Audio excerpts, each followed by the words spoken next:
Me, guys, I'm not on your stat sheet, and it's like I promise you, you will be. I'll mention you at least once. Don't you worry. Well, let's take a look on which map we're going to be playing on. It's been a while since we've had best of 5 finals. It's been pretty much since SI 2020, and that was a while ago. I can't believe it feels like it's been years ago. There it is. Pick, ban, pick, and then our decider. Theme Park first, Clubhouse second, then Villa, Oregon, and our decider is all the way over to Consulate. Didn't we talk about this yesterday, and someone said we prefer it to be pick, ban, pick, decider, rather than ban, pick. I said that. Because that's what we've got. Be happy, Hap, smile. I'm happy. Now you look at, now you're smiling it. Theme Park is a really fascinating pick coming. I love how you just got his face being paraded on camera. Theme Park is the first one, was a game that we saw yesterday for MercenarieZ. They 7-0'd the opposition, dropping not a single defensive round and taking the only attacking round in decisive fashion. My worry coming into this, the same as I said yesterday, is you're starting out on the attacking side here. Attacking Theme Park is really difficult, very defender-sided, so I hope to God they've got a game plan coming into this first map. The one map that hasn't been played by Union, Theme Park. Oh, baby. So it's going to be all up in the open. I have no clue what to expect from them here. But if it's anything like we've had yesterday, especially if we saw how strong the defenses were, that indeed that attack side is going to be really, well, not favourable. They played club last time, by the way, in their grand final. It ended 3-7 to the side. Sorry, 7-3 to the side of Union. So first 2 maps looking pretty one-sided, unless they've got some tricks up their sleeves. All right, let's take a look at what people thought about this game. You can go and vote on all of these matches on our social media, twitter.com/R6 Esports APAC, and 61% to Mercs, 39% for Union Gaming. It's actually pretty close to what we had yesterday in those matches too. So divided, but not too much. I feel like we need our in-house statistician here. Hap, can you please tell me if those numbers add up to 100%? Actually, before you say that, no, wait. It does add up to 100. Wait. Thank you. Wait. Before you continue and move on, let's take a look at what we thought about this game. Because I know you can confirm the numbers, but I want to confirm some more things because we want to build them up as the stats man. And you're going to see the level of statistics that this man goes through to give us the best information possible. Let me grab my Is he really handheld 86%? machine to get ready. Pocket PDA, are you kidding? I swear you were lower yesterday. Yeah, I already told you they messed it up because I went from 83 to 71. So you've literally gone off broadcast, and rather than relaxing and changing into something cool, I didn't say anything. I guess you went into the production room and said to them, "My numbers are wrong." Nelson, don't do that. All right, I'm getting the. Okay, wait a second. All right. 3 of you went for Union, so Gio, Hap, and Fluke. But of course, Des and I, being the utmost levels of intelligentsia, went for Mercs. That's what you think, Mr. Doctor. Go ahead. I'm not a doctor, but go ahead. That's fine. I'm an optometrist. I know. Go ahead. We settled yesterday on the fact that is indeed a doctor in mine, Fluke's opinion. Imagine not being a doctor. But anyway, imagine not being a doctor. We said that Doctor is a changing factor. He is a strong player. Wasn't able to play because it rained. A power outage happened, and because of that, could play. So I checked the weather in Pakistan this morning. Just to make my prediction. I made a joke about this sat out there, and he's actually gone and taken it the whole day. It's raining, so he's not playing. I mean, there's only 10% chance, but I gambled on the 10%. He's not playing, so I'm very confident in the fact that Union will win. Has that increased since last night? I'm sure you were up all night checking all sorts of meteorological data. It's the monsoon season. Yeah, it is. That's true. Could you imagine if someone sat down to interview Hap and was like, "Hap, we understand you picked this team today for your win condition. Please, can you explain to us in the utmost depth of Siege knowledge that you have why you've chosen this team? It's raining." You know what it's going to be like? He's just going to take his finger and lick it and he's like, yeah. Honestly. Union Gaming. 39 kilometers of wind. He's ruined a gag for me there. You may have noticed I had sunglasses on. I was waiting for it to come, and I was waiting for you to go, "Hey, why are you wearing sunglasses?" I was going to be, because you're so bright. But you just ruined it then. I'm sorry, it's raining. Because you're not longer only. It's raining in Pakistan. Last time I checked, we're not in Pakistan. That's true, but but he's playing in Pakistan. About him being bright. Because he's thrown that away, hasn't he? All right. Lost his chance. Let's dim things down here in terms of levels of brightness and kind of corner things out. Stupid mode engage. Go. What do you mean? You guys are standing by. Okay, can't comprehend. Theme Park scoreline. Des. Given that Union start on defense, I see a world in which Union actually win this one. I'm going to say it's a 7-4 to Union. I was going to join you, 7-4 Union. Oh, well, Gio? Given that that's what Hap voted, that's how you know it's going to be wrong. Oh God, I mean, I think it's going to be Union, but I don't. Well, on Theme Park was actually MercenarieZ. It was. But think I'm going to go with them. I think Union are going to win overall, but It's hard to predict because I don't know what the wind temperature is. It's made everything tougher. What's the humidity over there? It was actually quite 61%. Oh, come on, Hal.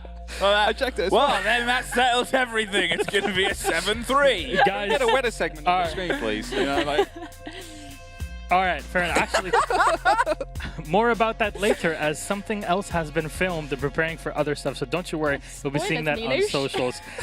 That's it. Let's bring it over to our casters. Please save us. Theme park map number 1. Yeah. Geo Fluke. The first time ever we get to see South Asia in the grand final. Best of 5 Mercenaries playing against Union Gaming. It's pretty cool, isn't it? Sure. It's really cool. Actually, it's not just pretty cool. With a 61% humidity. It's a really cool and a low chance of rain. No, that's the opposite of what it is. There's a high chance The of thing is, okay, Hap actually changed his answer as well. Originally, he came to me and he goes, there's only a 6% chance of rain. I'm going to go with them. And he's muted his microphone, so I can't hear him, but he's arguing back against me right now. So 10% chance of rain. 10% chance of rain. Well, that's the weather for you. All right, let's move into Rainbow Six. That's the weather section done. Let's move into the Rainbow Six section. Yes, Geo, it is a very good honor that we have been bestowed upon our humble little studio here in Paris to bring the first major final for a region that yesterday definitely it just kind of hit everyone with this level of excitement, this level of new, fresh, and for me went beyond the expectations of what I was kind of hoping to see from them. That's the really big thing that I think of when I think of how we expect these teams to do is we didn't know quite what to expect because there just hasn't been that much exposure for this region, and yet yesterday they really took us by surprise. So many exhilarating plays, so much excitement. So many different styles that we're not necessarily used to, and now we get these 2 best teams in the region on this essentially international stage. This is a major competition, and they get to show it off to actually fight out to see who really is the best. The Pulse ban is a ban that for me is a bit of a particular target ban. Obviously we saw Pulse played very, very well in the hands of these teams, and I think for us obviously we're looking at this with the idea and the knowledge of, well, we don't know these guys as much as they know each other. There's no way for us to know these guys as much as we know each other, but we do know what we saw yesterday, and that was a huge amount of C4, and well, that was EX7 as well. And you got to realize, obviously, when you have a player of that confidence and that caliber, you want to take anything that you can, any spokes out of a wheel that seems seemingly unending in all the people it will run through. Now, you mentioned X7 there. Obviously, one of the things that was touched upon on the desk is the fact that these 2 teams do have some really incredible gunners. We saw some incredible KD statistics. X7 alone, he had a +12, but then you look on the other side with Hasib with a +17 after the games that were played yesterday. You know you're going to expect something aggressive, something exciting, but someone, Fluke, who I really want to look out for is Poseidon. Kind of went a little bit under the radar from that perspective, but we did see him play on the mirror yesterday, which he's bringing out once again, and he had very, very quick reactions. Easy R6S. Who's that? What a lad. Is he observing this one? Is he not doing his job, or is it Medics? Nod to the camera if it is you, Easy. Oh, it's Medics. Oh, we just have Medics in our ear go, nah. No. Medics is the one that's observing, so Easy is free to tweet. Otherwise, well, I'd be like, come on, Easy, get on with your job. That is one of the fantastic observers that you've seen giving us all of the just... It's been really top tier, the observing this event. Like, there's no... I've never felt like... Did they pay you to say that? In COVID-friendly high fives. Ah. Distance high fives that we have. But they're very good from both of them. So thank you, Easy. Thank you, Medics. Talking of Medics, let's get into this game. They're applying the pressure towards the drug lab to see if they can find anybody on the loose roam. And that, if you are unfamiliar with how the game worked yesterday, is how Union run their defense. They have EX7 playing off wide. Jittery seems to be their entry on their attack, but their defense tactics sometimes break down to, hey, EX7, go do killing. Yeah, you can see he's actually already whipped out his gadget as the attackers start to come in through Cafe. And if he can catch one of them early on, this could be a good start for Union Gaming. We've spoken how good he has been at securing those kills. He is not someone you want to come face to face with on a roam like this. Now it's the dance around the mirror windows. Obviously, Mirror is an operator that I commented yesterday. We've seen a huge player in this region. She's quite often banned in our region, and even when she's let through, teams practice and prep without her so much that they don't really bring and utilize her. Here, I don't think she was banned at all yesterday. She was a consistent pick. Every team seems to have angles and ideas, and Maker's going to start the first, taking care of your boy Poseidon, but Sparko gets revenge. Well, there we go. Having Poseidon taken down, I mentioned he has those quick reactions behind the mirror window. Those won't be available anymore, but with Hasib joining him as well, that is a huge gunner on the side of Mercenaries going down. But luckily, Me7 can pick up the flak as he takes down Sparko. Now they're going to try and creep in, apply the pressure, and they've got all the verticality that they need. Looking towards the hatches, but they can't quite see EX7, who is playing below. This is one of the other trends we noticed. They're hyper-aggressive. They love to keep swinging on angles and swinging into the opponents, even when they're on just a small amount of health, or whether they're fully stocked from the blood bank. It makes no difference to their attitudes in terms of, I am going to take this fight, and I'm probably going to try my best to win it. Going to dance around the barrels and make sure they catch that drone out. Gives a bit of intel in terms of gun sounds, but they already knew they were close. Now it's just a matter of finding out how close. EX7 obviously moved downstairs some time ago, so won't be any more roaming up on the top. Just hiding out in barrels for now as the attackers start to come in through the north side. We still do have Ninja Freak just sitting upstairs.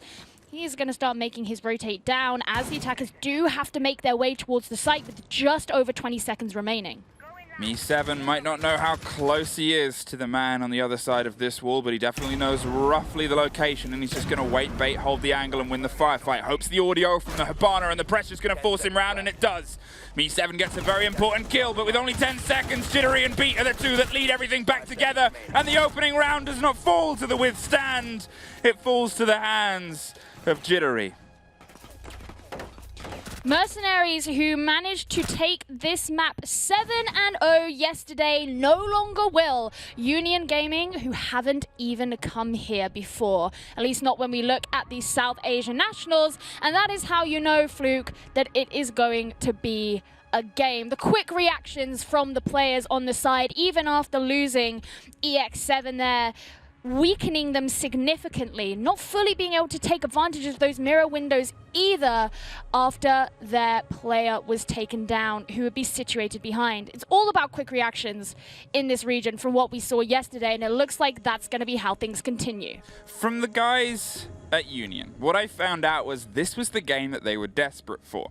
You may be thinking, hey, why? Oh, it's only a little thing of being 2 maps up and 2 rounds away from taking the title last time and then having everything fall apart. Now, obviously, how that happened to them is internal struggles, conversations that I'm sure they have had many a time in the build-up to this, but this is where they've had their hearts set. This is what they've had their eyes locked on since they were knocked down into 2nd place. And they are desperate to reclaim that. A start here is one where you can tell in the same breath Mercenaries want to reevaluate their power, reevaluate their control over this region, and just kind of put a line under that victory before and say, it may have been the first, but it is the first of many for us. You can already tell that Union Gaming want to be taking this fairly aggressively as a defense as they planted that Vulcan shield right in the doorway of Cathay, preparing to defend here on Bunk and Daycare. Suggest they want to make it pretty hard for the attacking team to move in through the west side, and if they can hold their own similarly to how they did last time, then this could be another round in their pockets. One thing you have to remember, Fluke, as you were touching on with the South Asian Nationals Grand Finals, is Mercenaries had a bye round as the first round. So however much that applied to the game overall and their success still remains to be seen. Mira yet again in this hyper-aggressive position, trying to pull any immediacy out of the entry from the hands of Mercenaries, and when you've got other players like EX7 who are happy to take over the other side of the map and put pressure, well, generally anywhere they seem to feel like it, well, that's going to allow that Mira a little bit more leniency in how she can play. The C4 doesn't catch anybody, unfortunately. As I said at the beginning of this is a region that, well, they've had a pretty good track record with those, and at the same time missed quite a few. They seem every round to bring a couple, and every round they at least seem to get at least one on mark. Said the words at least too many times there. You kind of at least 3 too many times. Well, with that mirror window being popped, that's going to force Poseidon out of position, but he still can hold the angle through another part of the wall as he shifts into waiting room. You've got one of the attackers who's trying to sneak on forward. There are the ADS there, but if you just lean in with the gunshots, then unfortunately those active defense systems aren't going to stop the swing in of bullets. Is he going to be able to hold up? Yes, as he brings down Ninja Freak. That's the diffuser down. That's going to be something that Mercenaries have to deal with, and they do. But losing one more player in the process. There's the trade, there's the pickup, and there's one of the things we complimented them quite a lot yesterday. They were able to get into these situations where they would trade and swing the momentum back into their favor. This Maker finds his third, looks for the fourth, but can't quite catch it. Jittery locks off 2 of his own, and now we find ourselves in a 1 versus 1. Hasib, massive game yesterday, but it ends with an unfortunate manner through the door. Ends with a bit of a bang as he backs up straight into the Capcom booby trap, something that you love to see, or at least I love to see. I was thinking 2 of the big gunners of the teams left in a 1v1. This is going to come down to the wire, but actually it just came down to the door frame. Yeah, it's one of those things. It's like you see 2 epic warriors, and they're about to have a massive battle, and they're perched dangerously close to a cliff. And then they're circling around, and then one of them looks away and looks back, and the other one's fallen off the cliff. And it's a little bit of a, well, but at the same time, it's the second round of a best of 5. They've got time. We got a long, long day ahead of us in a good way. It's one of those things where obviously these teams already have a lot on the line. They've already played some pretty big highlight reel-worthy games yesterday, and now they're in a manner where, well, we've got a minimum of 3 maps on the go. And obviously because they've played each other before, they know each other very well, very used to each other's playstyles. So we're expecting it to be relatively close. Even though the scoreline right now is, of course, swayed way towards Union's favor, we are still only 2 rounds in. And as you say correctly, Fluke, it is a best of 5. It looks here like Union Gaming are once again going to be going for something fairly similar as they head into their 3rd bomb site. It's going to be Initiation and Office, bringing very similar operators. They really like to play around this mirror. That's a lot of C4s I see on the board there. For something where I said it before and I said the words, you know, sort of quite a lot. Well, 4 C4s in pocket. Now C16. Yeah, we hark back to the idea of... I've only just picked up what you did there. Yeah. You can't make those jokes to me because I'm not very clever. We only start to see now, obviously, how much that pulse ban is going to really impact that playstyle. Obviously, it was removed off the board by Union. They are, or was it by Mercenaries even? So in Union's hands, it's, well, they're still going to play this C4 game. They're still going to bring this capability of blowing up every single floor possible. And again, it's a target ban, I think, from this region. These guys know each other. They know what Union wanted to do, and they're going to make sure that, well, they're still going to try it, but it's going to be a much tougher job. Very much so. Straight away, seeing these peak holes tried to be made to prevent the push in from Cafe. Jittery can get that, and that's going to make it a lot easier. But of course, with the yellow hatch opening, he's not quite going to be able to get anything with that pre-placed C4, but he does have to watch out for those various angles. And one of the things, Fluke, I wanted to mention is Union Gaming on their defense, because they don't have that pulse available, they don't have much information, but the information is going to be sent in the form of bullets. Jittery narrowly misses those shots.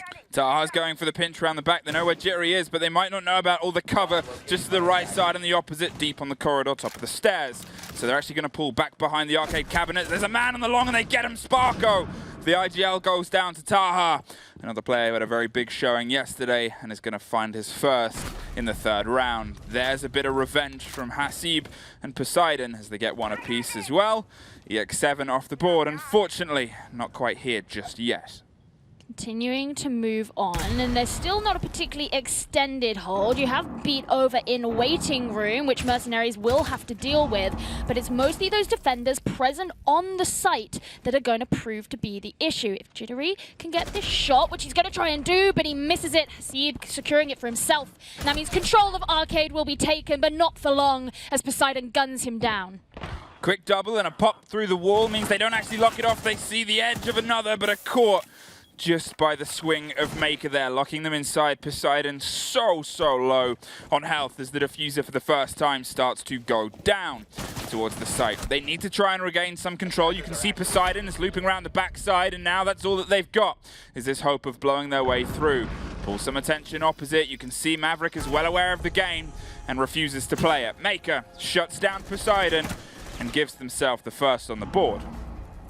Starting to bring things a little back in their favor as Mercenaries secured themselves a number of those 1v1 gunfights that I think it's fair to say Union did not necessarily have to take. In a lot of cases, they peeked around doorways, they peeked through windows when they were, of course, in that defending position, holding onto the site, and the attackers, regardless of what happened, were still going to have to come to them. It made it unnecessary, a lot of the losses that occurred there for Union Gaming, and if they can pull back the overzealous nature of their play, then maybe they'll be able to swing these next few rounds back into their favor. Well, fortunately for the hands of Union, they're able to reopen their first defense and see if they can reassert themselves as the kings of this map as we head back to the throne room. Obviously, this came down to a little bit of a scratched push. Going through with less than 10 seconds on the board is in no way easy. They couldn't quite catch the angle on the left-hand side. It was a quick double for Jittery, but in the same breath, obviously, how much of that was those first-round jitters against Jittery? How much of that is them not quite being awake yet? Have they had their oats? Who knows? I guess time will tell. Have you had your oats? I'm always feeling my oats. I don't want to know what you do with your oats. Oh, well, regardless, they've made a couple of changes here. Now, I mentioned how they weren't really bringing intel operators. We spoke about how the Pulse has been banned out, but you're still not seeing things like a Maestro or a Valkyrie, who crucially is still on the board. However, this time you do have an Echo. The problem is Mercenaries really like to play IQ, and that is something that they have been doing. So it could be that the Plant Denial and the Yokai drones don't matter, but Hasib is not going to matter as he's gunned down there by X7 on that run out. He has taken a little bit of damage, but that's still a very early kill there onto the Zofia. Hasib as well, again a big player who hasn't quite been able to find their way in so far, but luckily for them, Maker's still on the board. A man who I believe has already gone, well, 6-2. Is going to be obviously a big force. The best KD out of everyone in this game so far, 3 rounds in, and in no way do they seem like they want to slow down. If I'm going to compliment the use of explosives on one side, the attack is obviously in no way short of that. They have been fantastic with frag grenades. They've been able to cook and push and pressure and make sure that the result for them is delicious, but in the same breath, EX7, well, they found their way through and they found their second. Really, the way that Union Gaming have set up their defense here makes it so hard to push in through the east side of the map, because you have those mirror windows positioned not only on control room wall, but also on the office wall. It means that whichever direction you decide to go, there is always someone watching you. With the roam over on the west, it means that Mercenaries always have someone to deal with, and it has been difficult so far. Going to be a disconnect there from Sparko, but even so, Union Gaming do continue to hold the man advantage, and it could be that they can still win this out. Well, obviously a disconnect is in no way going to be something that helps them, but Sparko's at least back, so they can apply some support and help on those cams. You don't need to have a rehost, that means, but, well, Maker might need to have a rethink about how they want to enter that room. Easily dropped by Beat, who was just paying, oh, I don't know, a little bit of attention, and all it took was just a little. Me7 is going to try and apply the pressure from Cafe here, pushing against the opposite side, as they still haven't got any control of vertical. Losing the body early on has seemed to really impact how they want to try and get this top control, and it has no way impacted what EX7 does. His third for the round, but he's not happy with that. He's going to make it 4. And they spoke at the beginning about how Union Gaming are a very, very strong defensive team. And despite the fact they haven't been to this map before, they are proving that that title does still fit. The problem is Mercenaries are just having such an issue with being able to deal with that roam that's being brought out by Union Gaming. That means despite the fact that they still had a minute on the board, which is plenty of time, they had no vertical control. They were still playing around on that top floor, nowhere near the site. They had to keep both of their last remaining players together because, I mean, if you're playing separately, you're really going to halve your opportunities to try and claw your way into any success. But you're running on such limited information, and that allows you to get caught out when those roamers are still on the field. One a C4 this time. They're not going to go as...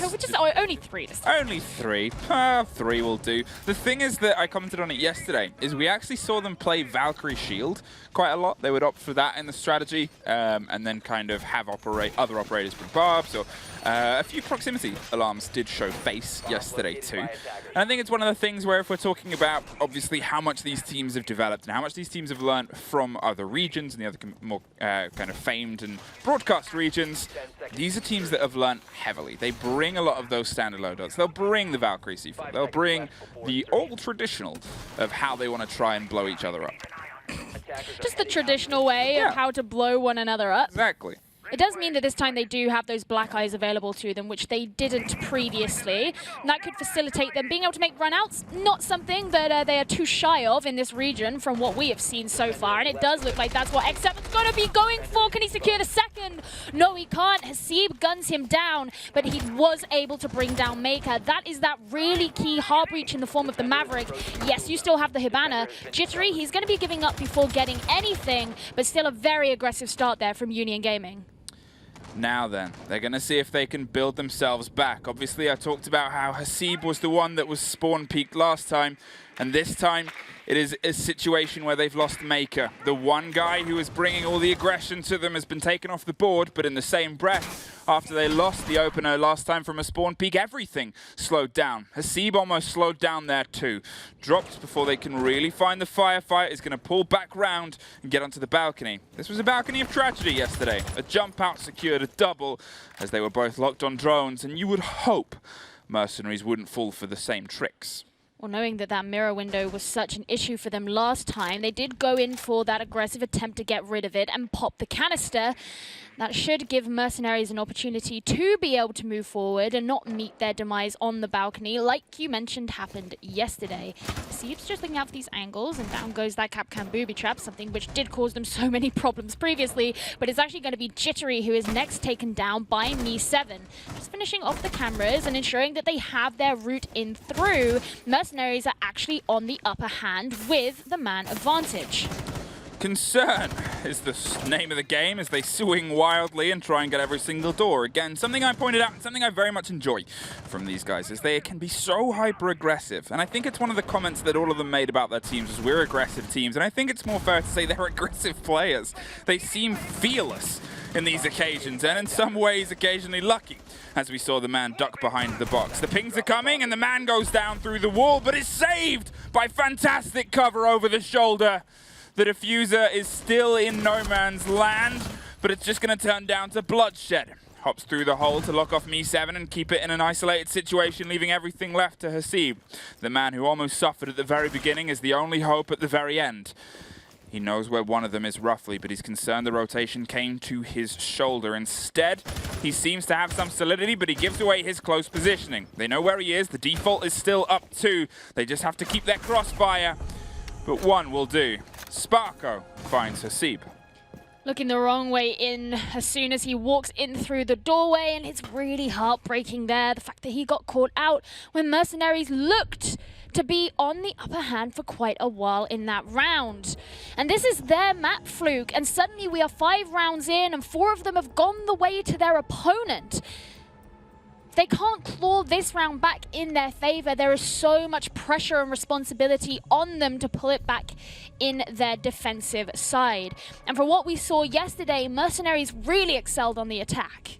Obviously, EX7 was on about 3 kills before the past 2 rounds, and then, well, since then has decided he wants to step it up. 2 kills even. So he got a 4K before, and then 1 this time round. A Frost in the hands of Jittery is the bait from a Caveira. That's not the most common scene 6th pick. Not in professional play, it isn't. Hey, I mean, the thing is, okay, about the argument of a Frost, if it was just a Frost pick that's a surprise Frost pick, you know, there's obviously the whole era of are they aware of how each other likes to play. We're looking at Drug Lab here. We're looking at a site that doesn't get too much open play, too much open run. and they're going to probably try and take them by surprise. Maybe bait the pace. Maybe say, look, just hop in. We have this mirror window. You get a bit of control. Maybe you think you're safe. And then that's where the traps spring. That's why it's a 6th pick. But in the same breath, this is in no way something that works multiple times. Or it's in no way something that should work multiple times. Because if it does, well, you really just got to check your windows. The interesting thing that I always find about this site is you see so much of the utility invested very much on the site and in that bathroom there. You do actually see a Kapkan on this site a number of times, which obviously Union Gaming have decided to bring, and very frequently you'll find him perched in the bathroom very close to the site as well. A lot of those booby traps around, and we have of course seen the frost mats placed in there, and that means that it's so hard to actually break into the site, which obviously sits very much on the edge, the periphery of the map, and you have to go through everything else as well. I'm fully expecting X7 to be EX7 to be on the roam as well. And that means there's going to be so much time that'll have to be spent by Mercenaries clearing everything out, which is something that they've struggled with so much so far. I guess one of the things where I'm looking at why bring the Caveira to the Frost is I guess they want to bait, hey, we're going to be over here. We're going to be on the other side of a very big map. We're going to be doing Caveira things. La la la la la. Ha ha ha, you're in a Frost trap now. Look how this has turned the tables in the drug lab. I'm sure that was their exact thought process. That's what went through their minds. In those exact words. Yes. And actually, looking at this, look, I mentioned how you often see the Kapkan situated in the bathroom downstairs by the site, but he's nowhere near there. And actually, he's nowhere near anything as he gets taken down very early by Me7. No longer going to be a part of that team, but it does mean that Mercenaries know that that roam was definitely in play. Mira goes 2, and Maker finds Poseidon still on the board and able to do some damage. They've generally been locked in on this Maverick the whole time. It seems the surprise play hasn't been as surprising. Mercenaries have very quickly found the opening too, and now they're going to try and fire dead down. They should, for all intents and purposes, know exactly what dangers Frost has left facing them under all these windows, so they're just not going to play that game.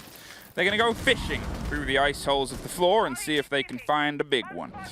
Or, well, hopefully a big 3, actually, as all bodies are still close to the site. EX7 is the one that's playing just off the side. Hasn't quite found his way all the way, but Jittery goes bold and unfortunately goes home.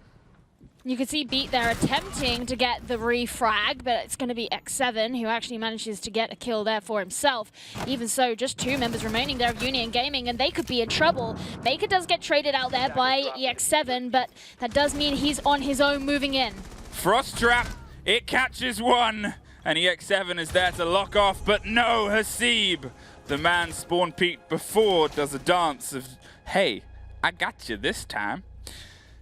Well, 4-2 is the split. 4-2 we find ourselves in, and that's not the worst position to be heading into your defense on Cafe. Obviously, we know they're a good team. On Cafe?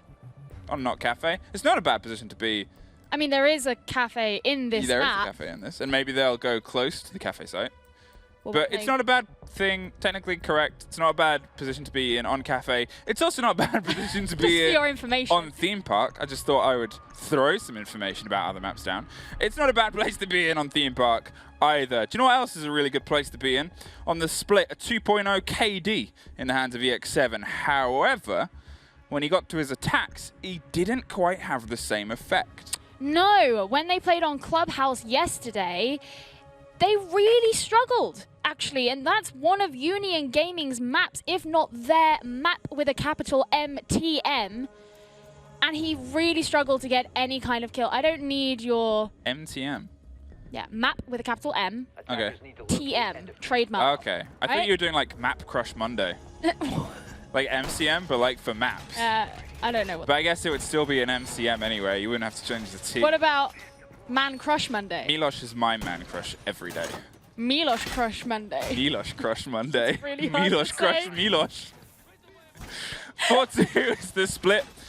And with so much talk of weather from Hap, it makes me feel like Theme Park is going to be a storm of its own. Ooh! I'm going to throw this down. At Stickula, at Captain Fluke. That's my quote now. Stolen. I made that up. I am Stickula. 5 seconds left. Okay. All right, Stickula. Well, pleasure to be casting with you here in the studio. I'm not really for the first Stickula. time. I'm sorry, Stickula. I lied. That is all Stickulas.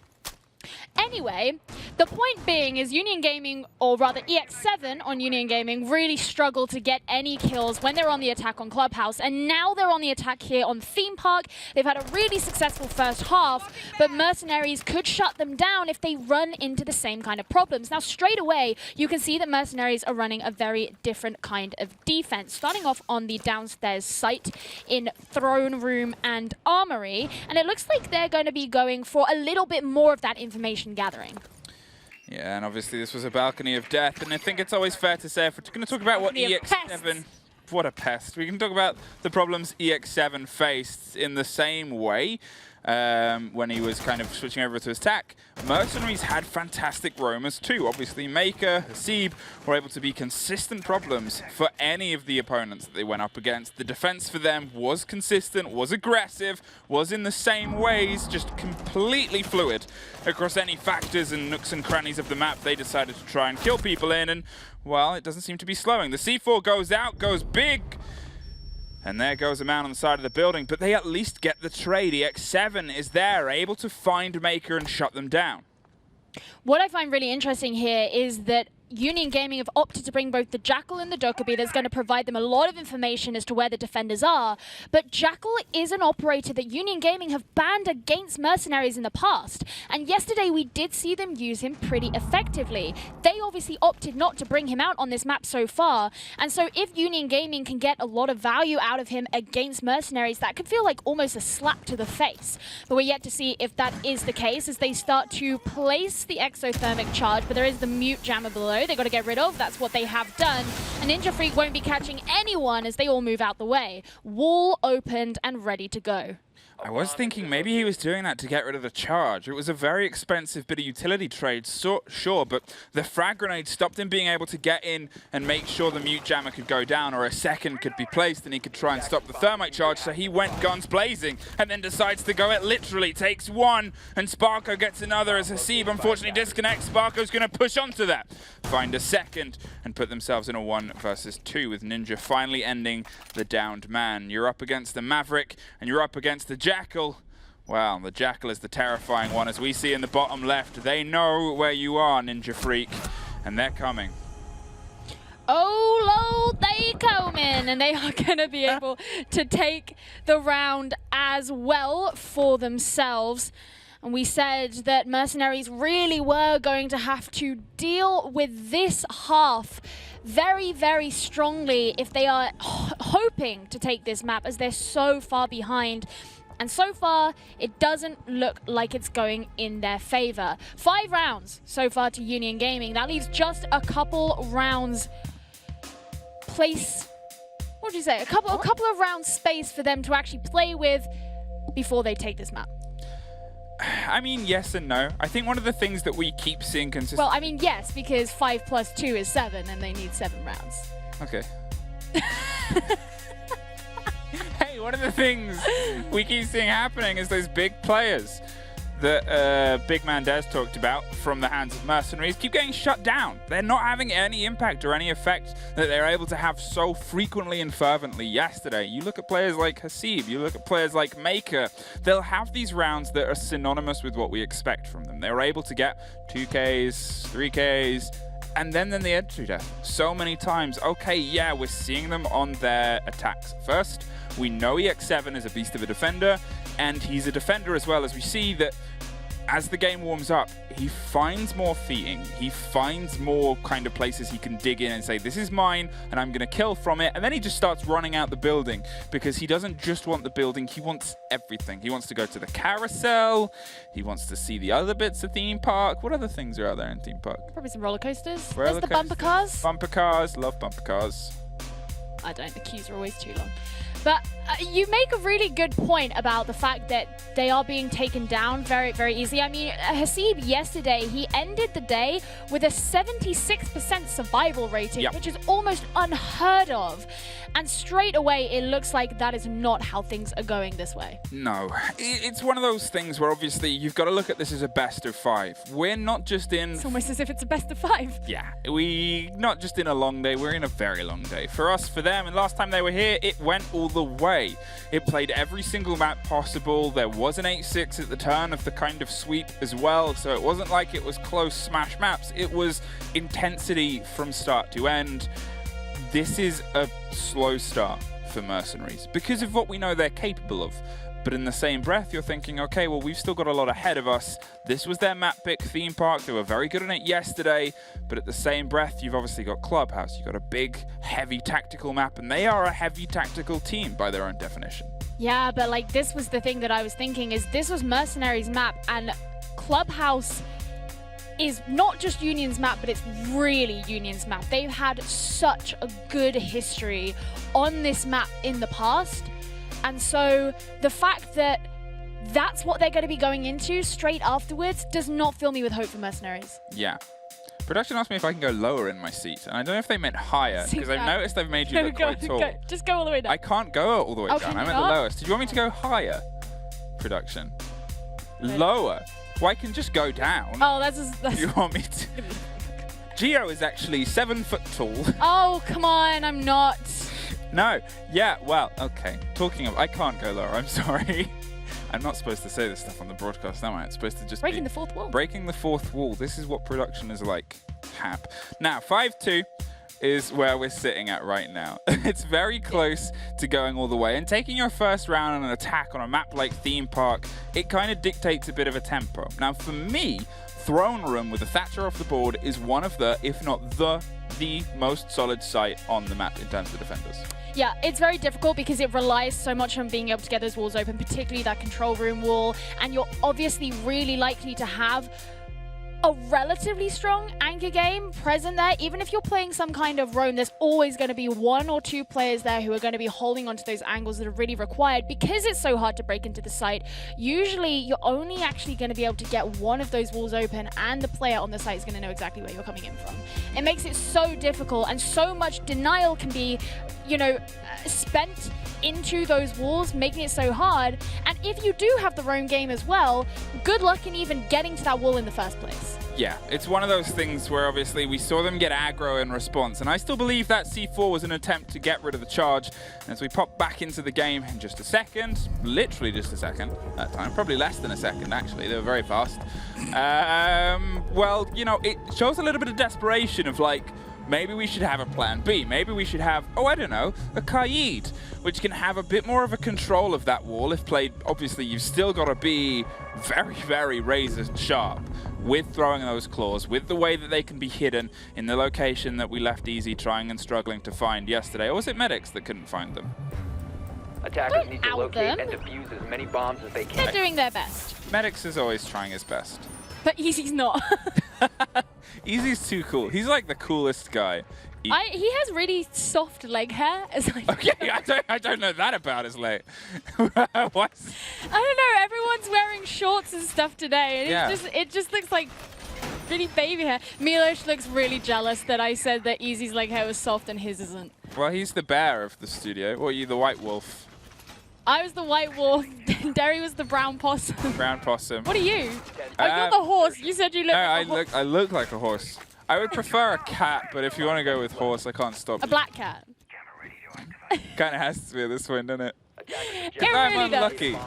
Well, hopefully MercenarieZ will be able to find some luck, because God knows they're going to need it moving into the rest of this map, as they are so far behind in the round count. Obviously, Union Gaming have now moved on to the side that should, in theory, be less favorable for them, but they did take their first attacking round, so who knows. This is very aggressive positioning here from Maker, who's potentially looking for some early pick, but he's actually going to move on back as he realizes none such opportunity will be available. Now, as they try and drop in, obviously we talked about EX7 not having the best time historically on his attacks. Being able to get a trade is a good start. We don't have anything beyond the 0, so I guess we'll get a truer taste of how well they're performing on this split. But in the same manner, obviously, when you're looking towards a guy who has such a skill on their defenses, you wonder, is it the break of confidence? Is it the break of the idea of here, they've got to be more proactive. They have to be pushing. They have to be taking more territory. On their defenses, it's EX7 can take any territory he wishes. He can go where he wants to, where the wind blows. his intrepid soul and try and steal the souls of others. He's got to be on point and on par. And unfortunately, with Maker being the same, Jittery off the board, who is generally the tip of the spear, well, he's going to meet the same fate as his teammate. Maker getting a triple as he glides through another, but unfortunately Poseidon brings it down to only Poseidon now. I mean, that was huge value that was taken there by Maker, who was forced out of position once the drone from Beat started to come in, because there were so many pests that were expended to that side of the map to prevent them. He was present in office. He had to move. Then there were soft walls that made it so much harder for him to be safe and still able to get that. But Poseidon's all on his own now, and he's going to be stunned out, just looking to see if he can find anyone. But it's going to be so difficult. Taha does fall to him, but he's still got 3 more players to go against. Now with Poseidon on the Ash, sees the C4, throws a flash just to try and stop the swing and the revenge, and an amazing turn onto the head of a man. And with 50 seconds left, there's still plenty of time. Doesn't see the body behind the chassis. It's whether they see them first. They know there's some motion, and they know where each other is roughly, but more angles are going to be the play here for the man on the second story. One more charge is expended and expelled, and unfortunately, there's no students to kill. Such a testament to the fortitude here of Poseidon that he's managed to allow himself to live this long. MercenarieZ definitely going to be on the hunt and ready and waiting for him. If he drops down the hatch, he could get caught out here by the yokai, but the flashes are going to come in. That does alert them to his position, but he manages to get the shot onto Me7. How did he do that? He had no right to get that shot. Now just Hasib, and MercenarieZ do win the round as Hasib manages to get that for himself. Poseidon living so long, but not able to clinch it out in the end. Oh, imagine the Hassines as he was able to take care of that, get the ace on the drop down. But unfortunately, nothing quite works out the way we want to. 3 rounds under their belt now. They have 1 more that they can try and swing, and 1 more that they can bring, but it's bunk will be the next dance these two have. That's a nice way of putting it. Thank you. It's a dance. It's certainly a dance of aggression and a lot of gunfire and a lot of death, but it's a dance. I often describe things when it's really good as being a ballet of death. What, just in general in life? Just in general. Oh, that meal was really good. It was a ballet of Ballet death. of death. Thanks, sweetie. Thanks for cooking. I really enjoyed the ballet of death. Really a ballet of, I mean, I don't really know a huge amount. I gestured at your straw earlier and said, oh, you have a metal spoon. That's very true. Yeah, you shouldn't have admitted that on broadcast. It's been a long morning. I think that Union Gaming, despite the fact that they didn't secure themselves that round, will probably be feeling really good about it. They were so on the back foot. And nonetheless, Poseidon played it almost perfectly. He's a very opportunistic player and is able to make those very quick reactions when it comes to taking shots. And we saw a lot of that in that last round. Obviously, Hasib managed to secure the round. Managed to secure the round for MercenarieZ in the end, but it was shockingly close. Although I would say, regardless, MercenarieZ will be grateful to have yet another point on the board, as it means that they're not so far behind anymore. But even so, that will still be sending sweat dripping down the backs of the players for MercenarieZ. Jittery was a great entry on the aggressive turns and the attacking half for Union yesterday. He was able to frequently get that opening body down, and here he hasn't quite had the same success. Obviously, the last round, he was the first off the board. And you kind of think, okay, well, where can they find some? Because to be fair, the Maverick seems to be a good entry for these two teams. Obviously, previously in the hands of Hasib quite a lot. And now, obviously, Maker even, and now picked up by Jittery and by a player who can be aggressive. EX7 on the Nook is probably the most interesting change here in the dynamic of what they want to bring, because it allows him in a way to play to the style that complemented him so frequently on his defenses. He can be a little bit more, I want to try and do this. I'm manipulating and being aggressive. That is my role. I'm taking them by surprise and messing up their information game.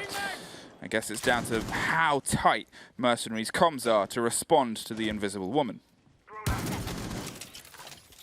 Well, straight away, the wall is going to start being opened by the Hibana. That's going to be held by Beat.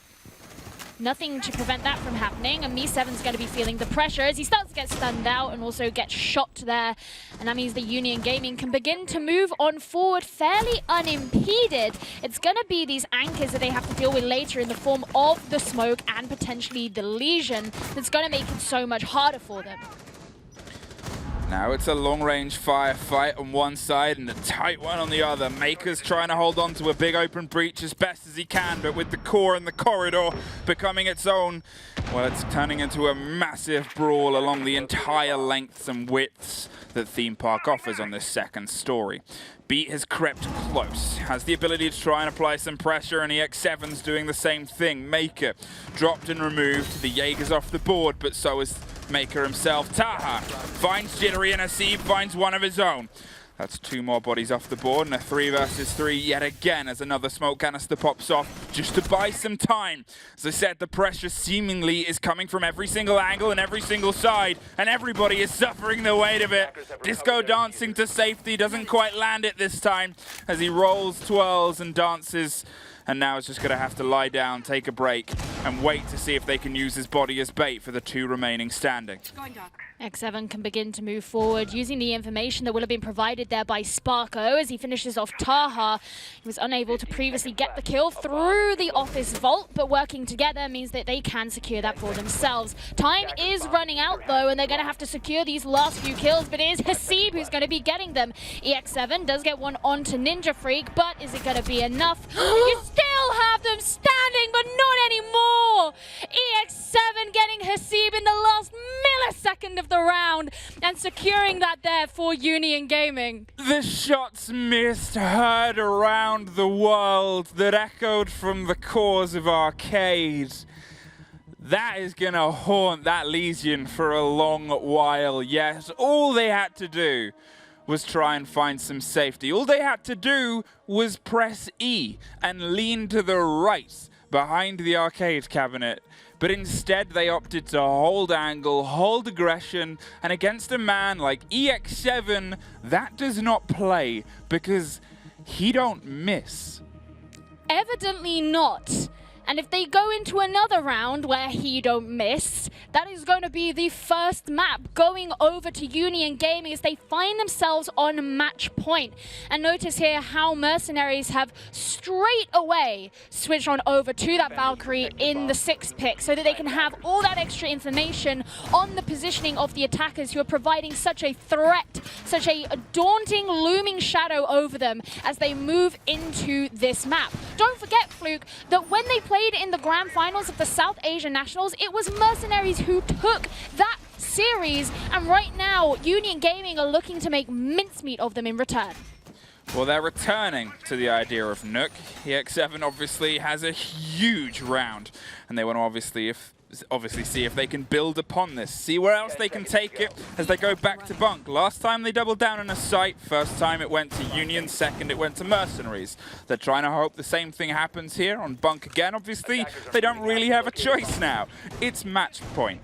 They're looking down the barrel of a gun that is at least 3 rounds long, and they're hoping the chambers are empty, because if they're still filled with the gun skill of EX7, or to be honest, any other members of Union that decide to bring themselves to this firefight, it's not going to look great for MercenarieZ on this, their primary map pick. And I have to say, it's massively risky of them to decide to return to the same site, which they just lost on. They have to win this round if they want to stay in this map. And they've just experienced a crushing defeat on the previous time they came here, yet they feel confident enough to return. Now, fair enough, it was such a tight clinch of a win there for Union Gaming, and maybe MercenarieZ feel that they know what mistakes they made. They know that they shouldn't have been so overzealous, so overenthusiastic. It's going to be MercenarieZ here who's getting droned out early, and actually that's a really gut-wrenching loss there for MercenarieZ as Hasib does disconnect from the game. That is a terrible thing to happen, obviously, for any team, and it's the unfortunate side of the internet connection problems that are plaguing the region right now. Unfortunately, not even Weatherman Hap could predict these plays, or that MercenarieZ dropping people through a bullet hole, and, well, who else do you want to get off the board first than EX7, the force that he is? 7 by name and almost 7 players by nature. Maker finds 1 in the revenge against Jittery for his pickup. The smoke's off the board, a big use of utility we've seen them roll with, but Beat is going to find yet again the head of Me7. A 3 versus 2. The big problem is obviously Jackal still on the board. An operator we know Union Gaming love to kind of facilitate and apply pressure from range, because they know that Mercenaries, well, they like to be a little bit loose with their feet. Yeah, but with an IQ not being played on the attack, you could potentially hope for Mercenaries that they still have information being fed in through the Black Eyes, assuming they're still on the board, but you can tell that there is a lack of information there, as Maker does get that kill onto Sparko. He and Taha have to work together here to bring down those last remaining 2 players of Union Gaming, and this is so close here. Looking straight in through the window, and he is going to get the shot there onto Poseidon. Now it's just Beat remaining, holding on to the diffuser and the Type 89. He's got all his X-Kairos in pocket, but is it going to be enough to be able to secure the round? Boutcam goes, but that means, oh no, they know where you are, and they're going to try and shut down. With only 15 seconds on the board, diffuser in hand, the play's got to be bold, and it's got to be assured, and they don't even have themselves to sight now. The crossfire is what wins it out there. It's Taha. Aha, he beat you. Aha! Mercenaries, they still stay in Theme Park for yet another round. Now, of course, match point still persists, but I think one of the things that we did see there was Union Gaming, they could taste and smell the victory just out of their reach. They went for it. They went a little bit too aggressively, and they lost too many players too early. If that hadn't have happened, if they'd have played it somewhat more cautiously, as if it were not a match point or a map point, I should say, wow, then maybe that would have worked out in their favor. Hasib's made it back into the game. I know. I was like, should we sit down? You know, isn't it crazy how on the round where he disconnected, Mercenaries won? Maybe he was a curse. We were saying how he's such a great player, he's getting all these kills, he's incredibly aggressive, he's got fantastic stats, but then Mercenaries still pulled it out. They had to do it for him. Do it for Hasib. Do it for Hasib. 4 versus 5 in anyone's books is obviously a very impressive take, and it's a lot of hope that you can build yourself around. You can say, look, we've done it. We've done it one short. Obviously, it comes off the back of Maker not really having a huge amount of kind of play outside of this, and then, oh, he's just going to get a casual, I believe it was a 4K, that round. You know, and it's one of those hit-or-miss natures that I was hinting to before, is Maker is either the opening kill or has occasionally been the opening death. He's all or nothing, and I guess it's fair to say that about EX7 and Jittery. But you never see Maker get just one kill at any one time. No. It's always multi-kills. And I think that's the thing that's kind of been a bit slow for Mercenaries right now, is they just keep, unfortunately, losing that opening engagement. Things generally, the flip of the coin has been against them this time. But you have that swing the other way, and you could probably see some more of these rounds, obviously, going against them. It just seems like currently Union have been better at capitalizing upon it. Talking of the flip of the coin and the aggression, Maker is going to take some lessons out the books that have already been read this game and take the head off Poseidon. It was something that he was looking to do on a previous round and ended up backing off when he couldn't secure anything, but obviously that very key opening engagement, huge there. Union Gaming do respond though with a kill onto Ninja Freak, as Sparko nearly gets some shots in on one of the defenders. Just 3 of them remaining now, and it's still very early in the game, Fluke. Shoots their way through a door, and, well, they're troubled still. They're just going to rotate all the way back round and down and make sure they're back towards the site, and they have some solace, some safety, and some semblance of, okay, let's take a breath and rebuild. Obviously now they're a man down. They're 1 round away from losing it out, but they're a man down last time, no fault of their own, and they still were able to pull things back. So this round is far from over for Mercenaries. 2 minutes on the board, gives a huge amount of time to Union, and the eyes on the Elysian almost caught them, but no! From underneath, Hasib drops Sparko and takes an F2 off the board. I was going to say the exact same thing. Given that there's no mirror here, the shock drones aren't really going to be able to get any of those windows or anything like that, but the F2 being such a formidable weapon, certainly something that you would rather have not down and out. Well, you still do have the G8, I suppose, in the hands of EX7. We've seen what he can do with just any old weapon. A 3 versus 3, and just under half the round remaining. It's going to be very hard for them to deal with the walls, Fluke. As you mentioned earlier, when you come in towards this site, if you're not playing a Thatcher, they can be particularly difficult to deal with. Well, the drones are still buzzing away. They know they want to get this wall open, and they're going to try and break open the top to get themselves the possibility of doing the frag grenades they did before. Maverick's actually just going to lie down, burn, and blow the jammer away. They know roughly where it was last time. They're going to trust it's in the same place this, and Maker is off on a deep row Maker run. You know, the kind of thing he likes to do, and the kind of thing, again, he's been feeling himself more confident on. In a similar way to EX7, who is about to butt heads with him, who's going to be paying more attention? This time, Maker is the one who catches the man off guard. And again, it's going to force them to apply more pressure, but that is not the best way to do it. Hasib just has to poke around the corner and gets an easy frag. Now it is only Beast left to try and lock out this round. A 3 versus 1 is almost instantly ended, and is by Maker doing Maker things. And it just seems like Union Gaming was so close, and it's just now that Mercenaries are starting to find themselves. And they are not the only team that we have seen have problems like this, where you just need a few rounds to get yourself in the zone, get yourself in the game, and start to pull yourself together. I mentioned a few days ago, Cloud9 in APAC North quite infamously have that kind of issue, where sometimes they just need a little bit of a warm-up period of time before they can bring out the real shining star that is their playstyle. That looks like that's what's happening here with Mercenaries. It's going to be incredibly frustrating here for Union Gaming, because if they don't win this next round, then we head into overtime. I sent a message into the WhatsApp group. Oh, good. I'm glad that we're talking about this. And I said, why did production want me to go down on the chair? Like, was it like a technical thing? Am I in the wrong place? And then Easy just goes, you'll see we're making memes. I'm so glad they're working hard. I complimented. Is it about my height? I don't know. I complimented the chat yesterday. Not the chat. I mean, I complimented the chat before, I guess. I complimented the social media team yesterday, because what they've been producing. The one of you and Derry running around the table, and then it turns to Hap. I cry with laughter. That was really funny. That was so funny. I'm loving all the behind-the-scenes content we're getting, because there have been many tears that have been spilled in this studio. Top-tier social media team, top-tier photographer / videographer. Just giving me a thumbs up. And shout out to Sebastian. Yep. And it's been such a whale of a time. Hey, Sticula's back. Oh, we just missed it.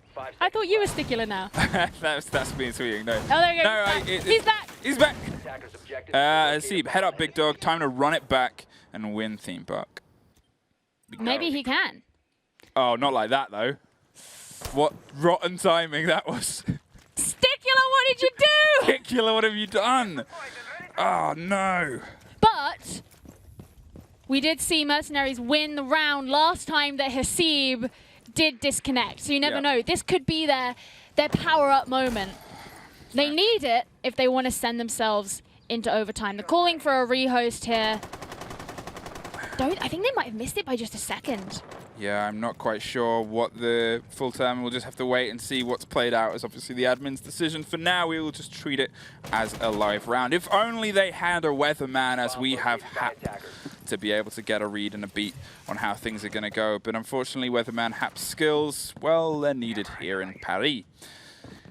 Looks like we're just playing on for now. Pings are coming in. It's probably too late to go for the rehost, as you said. It's an unfortunate time, but obviously it's one of those moments where you're on a comeback and things just play out against you. There's no real way to pull this before and against.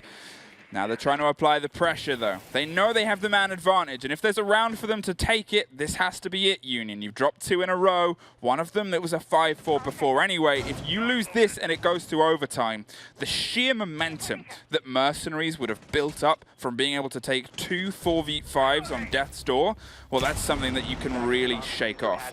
And they're going to lead it in the best possible way. Maker taking care of EX7. Yeah, that's a huge loss there, but I'm particularly intrigued to see what Sparko is going to do on the Ying. This is an operator that Mercenaries have target banned against Union Gaming in the past, which leads me to believe it's almost like their secret hidden weapon that they know they can do. Going straight in for the plant. Actually, this is very, very quick here for these two teams who haven't had that, and he's not being stopped at all. Did he get caught out in time? No, he didn't, as the diffuser is now planted and Mercenaries have to deal with a post-plant situation. Well, that was just stealth to a T there. Snuck in, read that there was no one there, went for it boldly. And, well, there's bold players, and there's old players. There's no bold old players, though. There's Ace. Well, he hasn't played, has he? Well, I guess not. And he's bald, not bold. Yeah, well, in your accent, you can't really... Bold and bold, as we find ourselves on the most reputable of stages, Geometric on Twitter, but Geo is the real name. Yeah, Geo's the real name, and EX7 is the real name of who I was calling X7, and he did fantastically there. Really great. Oh, look at Maker, though. 9 and 3. That's a 3 KD. And despite the fact that they weren't able to secure themselves their map on Theme Park, still fantastic play. They were able to scrape back some of those later rounds when it did look in dire straits, but Union Gaming, of course, going in for that stealthy plant at the end there, the first of the entire map, and it worked out for them, and that sets them one map up in this best of 5.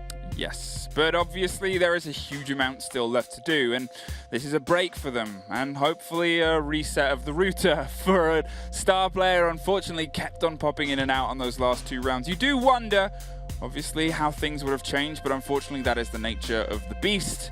Everybody suffers this stuff as a team that has already lost players to this before, and, well, we've just got to kind of keep the roll on.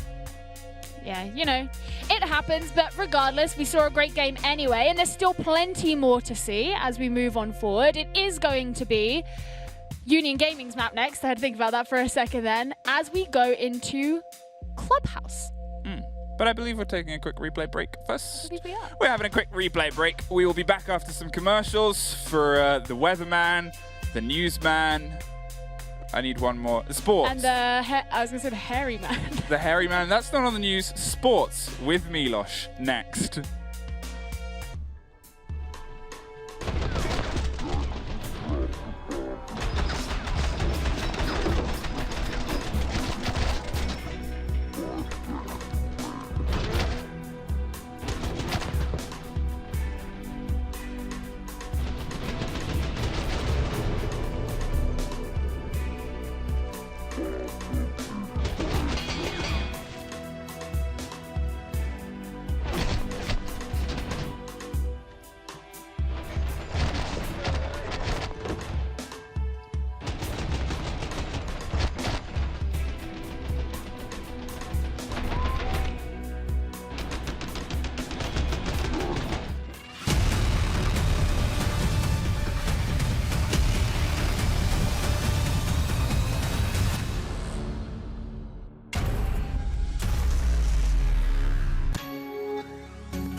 Nice shot for me! Perfect!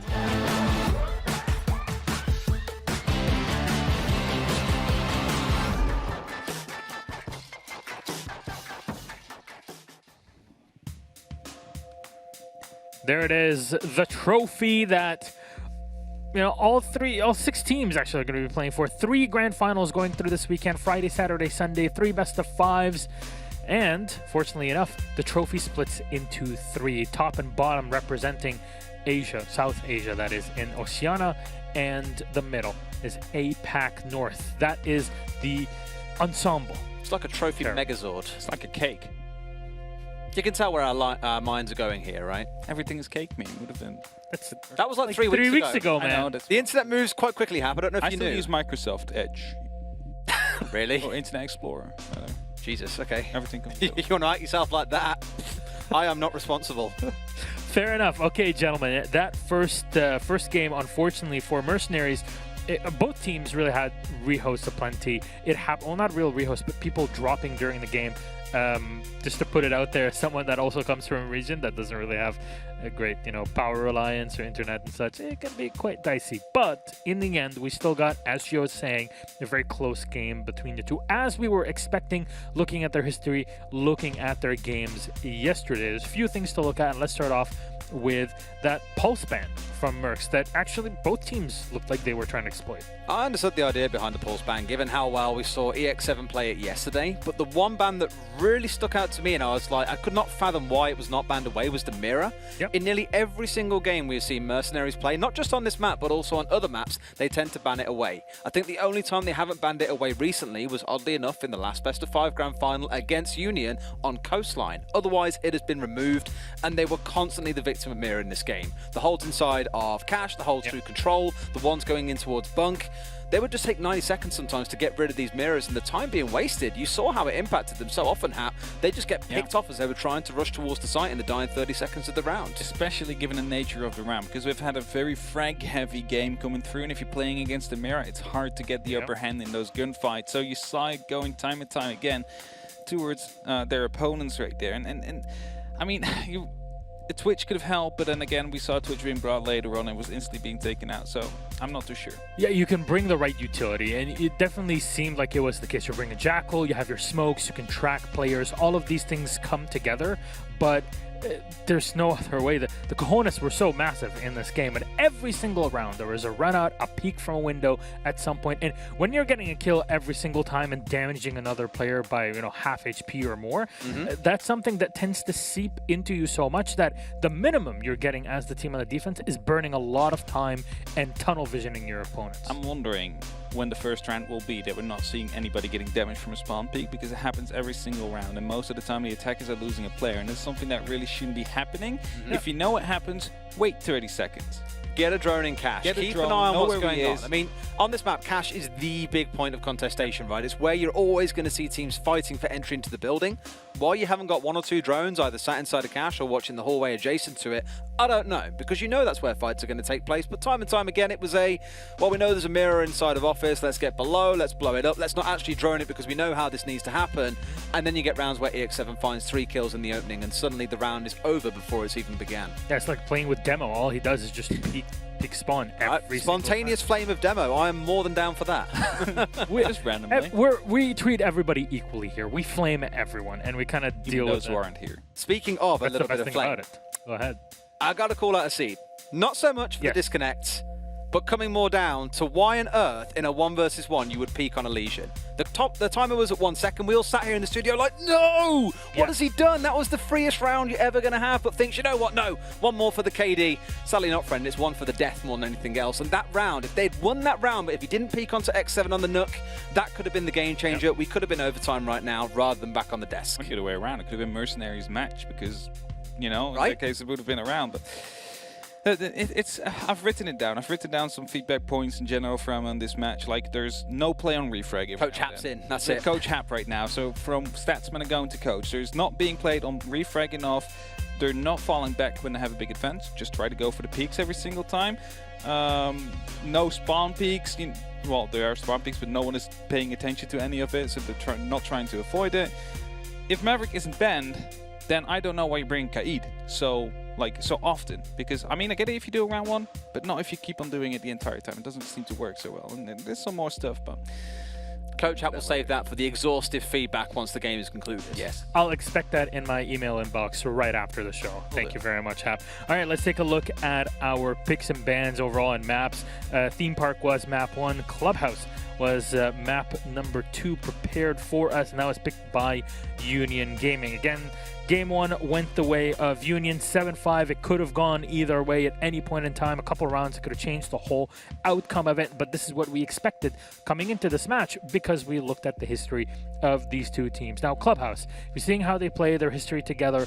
What do we need to see coming into it? Because again, they're just so close. Both teams are so much more comfortable on the defense. I'll lean the same way as I did yet about the previous game, to be fair. 6-0 yesterday in the defense for Union on this map. Exactly the same story for MercenarieZ coming into Theme Park yesterday. 6-0, flawless defense. So in my mind, I'm just thinking, It's a similar outcome. 7-4 is what I'm anticipating because we're going to see Mercenaries starting off on the defense. We know they can defend well. They looked a little bit shaky in the final few rounds there on Theme Park, no doubt due to a number of those disconnects coming in.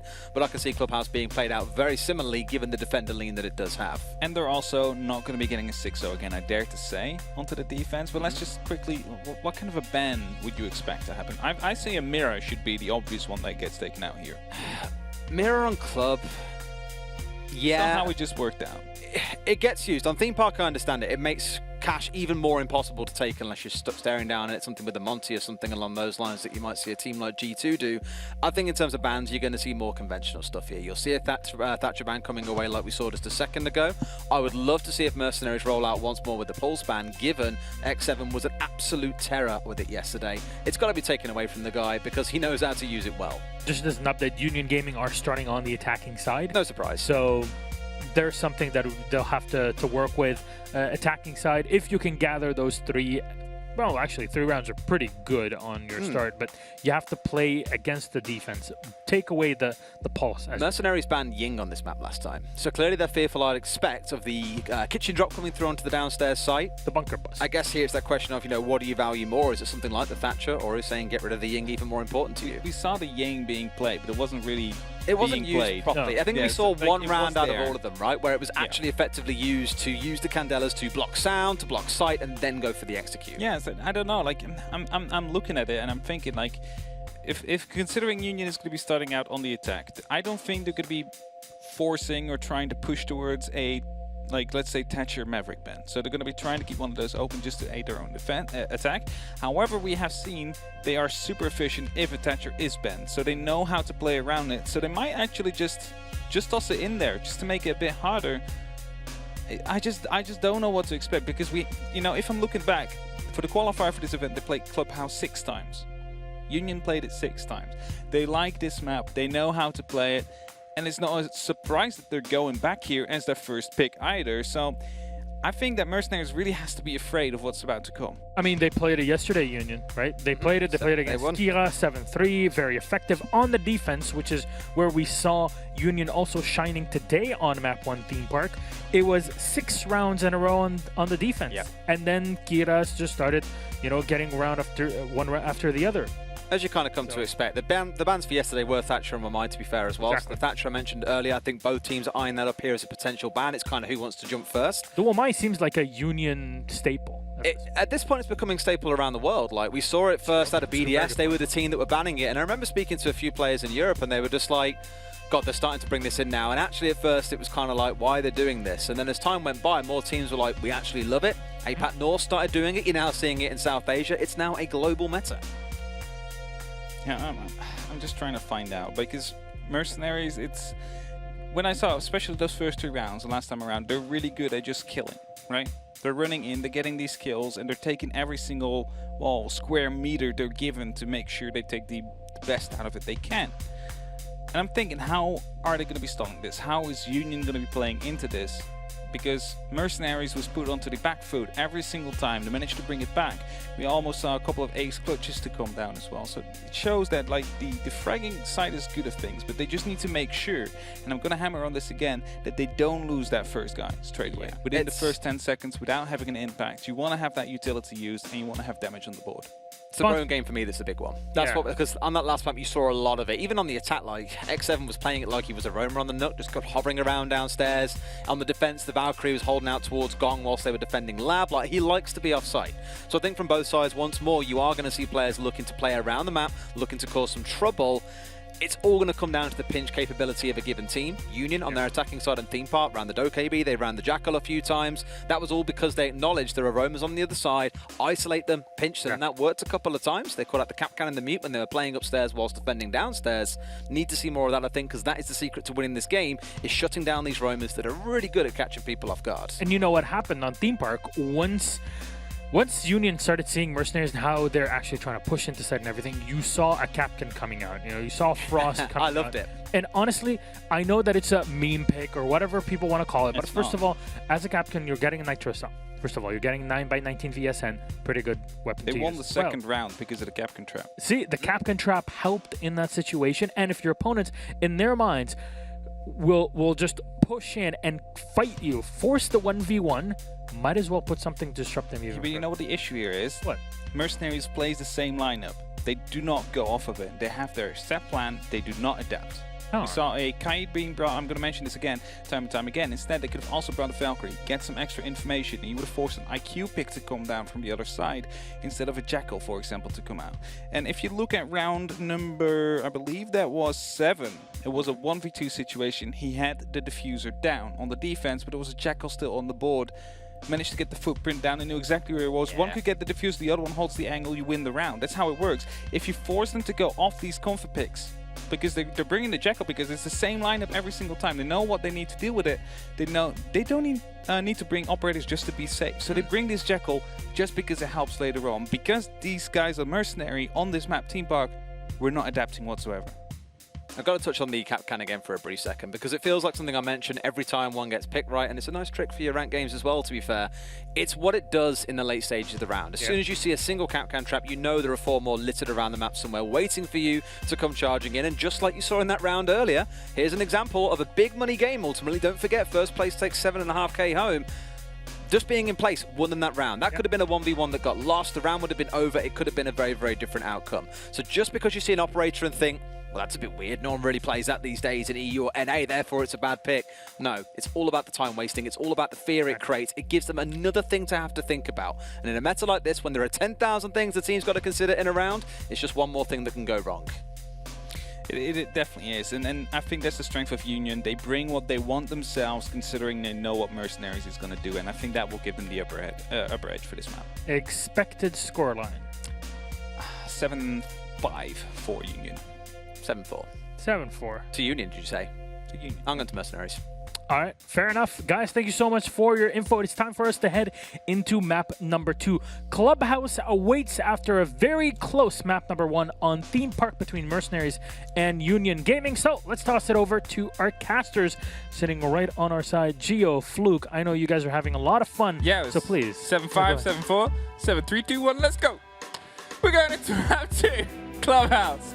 A great map that we have played. I don't like how obvious you made it that you had that plan in your head. That's not cool. I never claimed I was. No, that's probably... You've already actually pointed this out. There's a photo. If we're going to talk about the great photos that have come through, there's one of you and I on the desk before the game, and I'm there in my silly sunglasses with my colourful pens writing, and then there's you and like your pens match the outfit you're wearing. Like that's how... My pens. That's how hard you go. Yeah. That's because I dress for work while you just roll up. I just show up. They found me. Oh, man. Well, straight away, we know that for the first game, Union Gaming won it. Now, our analysts think differently as to who's going to win this map.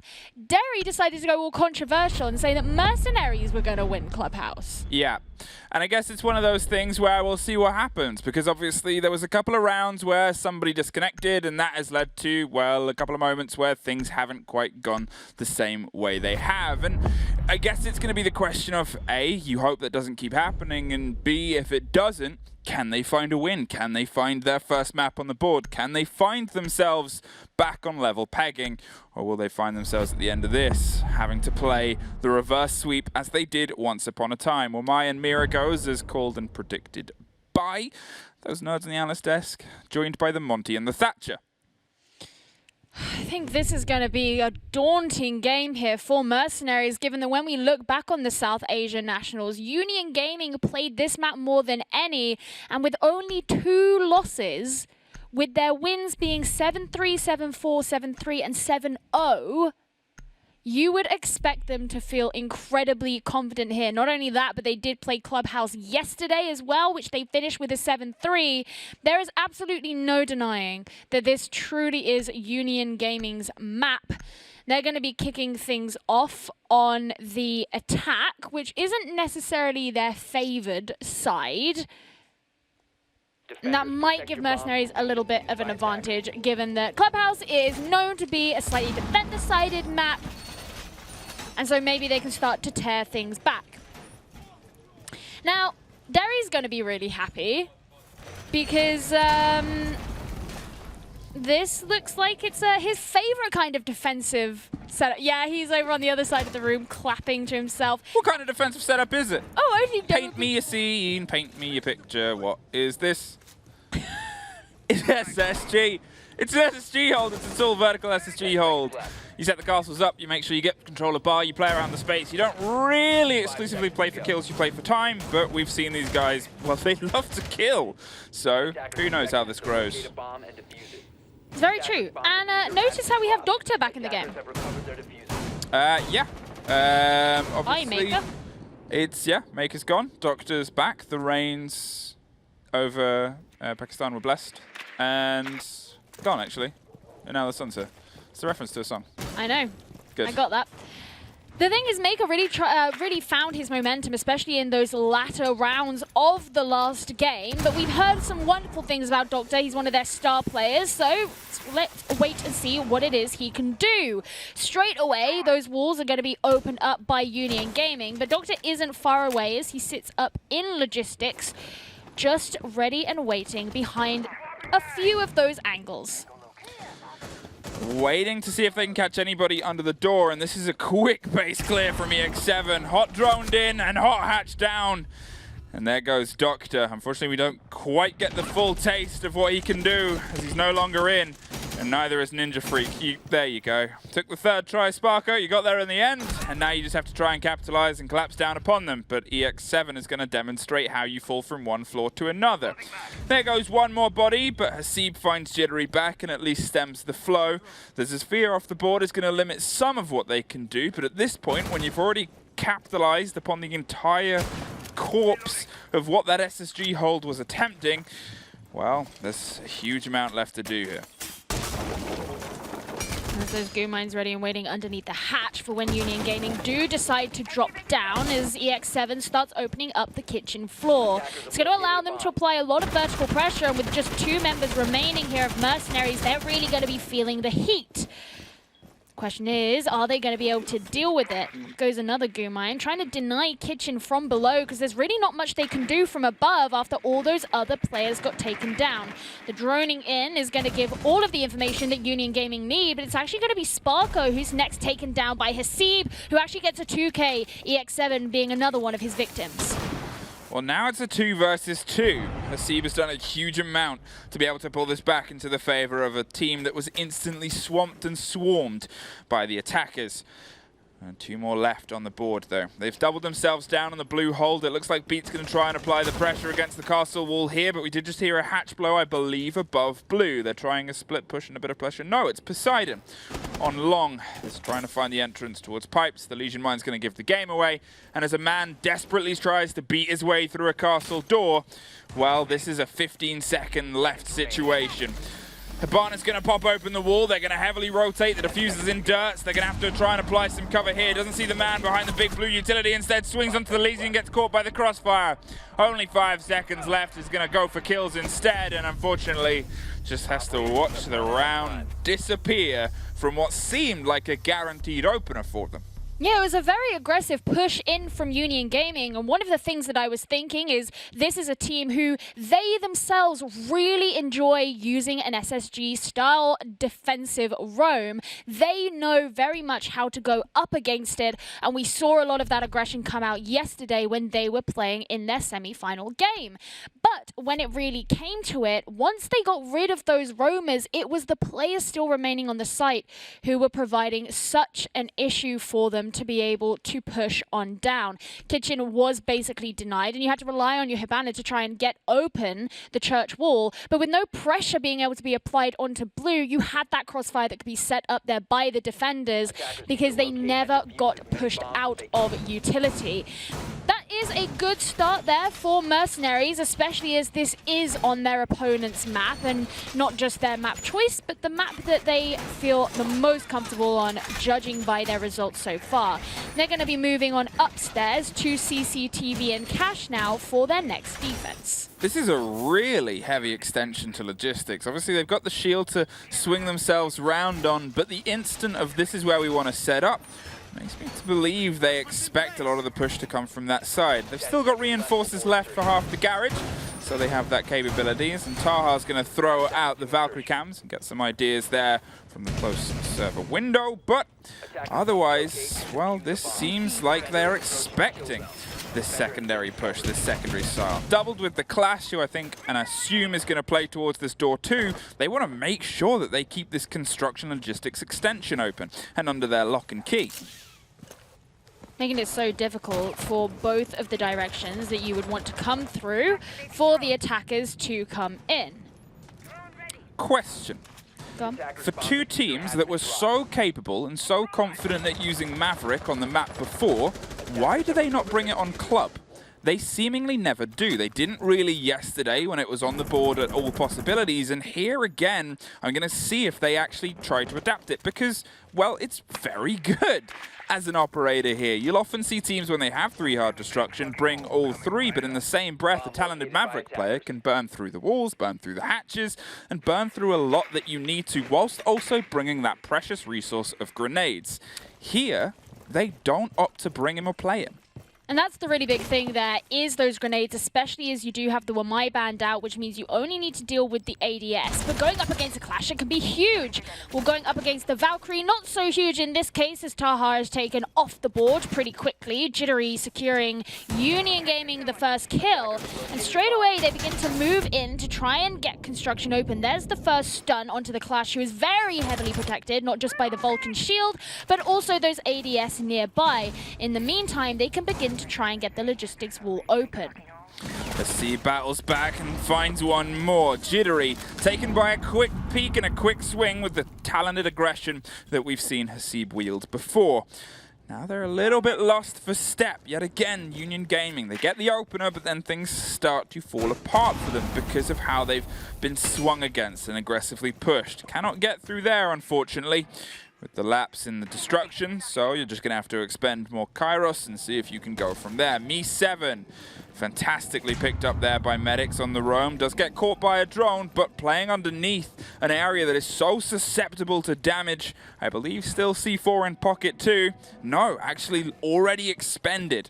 So it's just down to cunning gun skill to try and stop the flow inside. Especially as so much of the utility was just deleted very easily in construction just by Poseidon's gun. The Vulcan shield and the ADS is not having to use the utility on the side of the attacking team, purely through the bullets from the barrels of their gun. That means they won't be available later on in the round, and they didn't get much from the attacking team as a result. But they will get EX7 and actually make that another one as Just Beat is remaining. We've consistently found him as the last player standing here on the side of Union Gaming, but time is running out very, very quickly. It doesn't look like there's really all that much he can do, and that means MercenarieZ take their second round here on Union Gaming's map.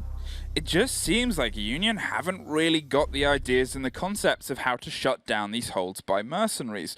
Everything kind of starts well for them. They aggressively clear the map. They've got the opener twice in a row now, and after EX7 managed to find, I believe, 3 on the first round, they still couldn't make things work when it came time to actually pressure the site, pressure the hold, pressure the hard walls.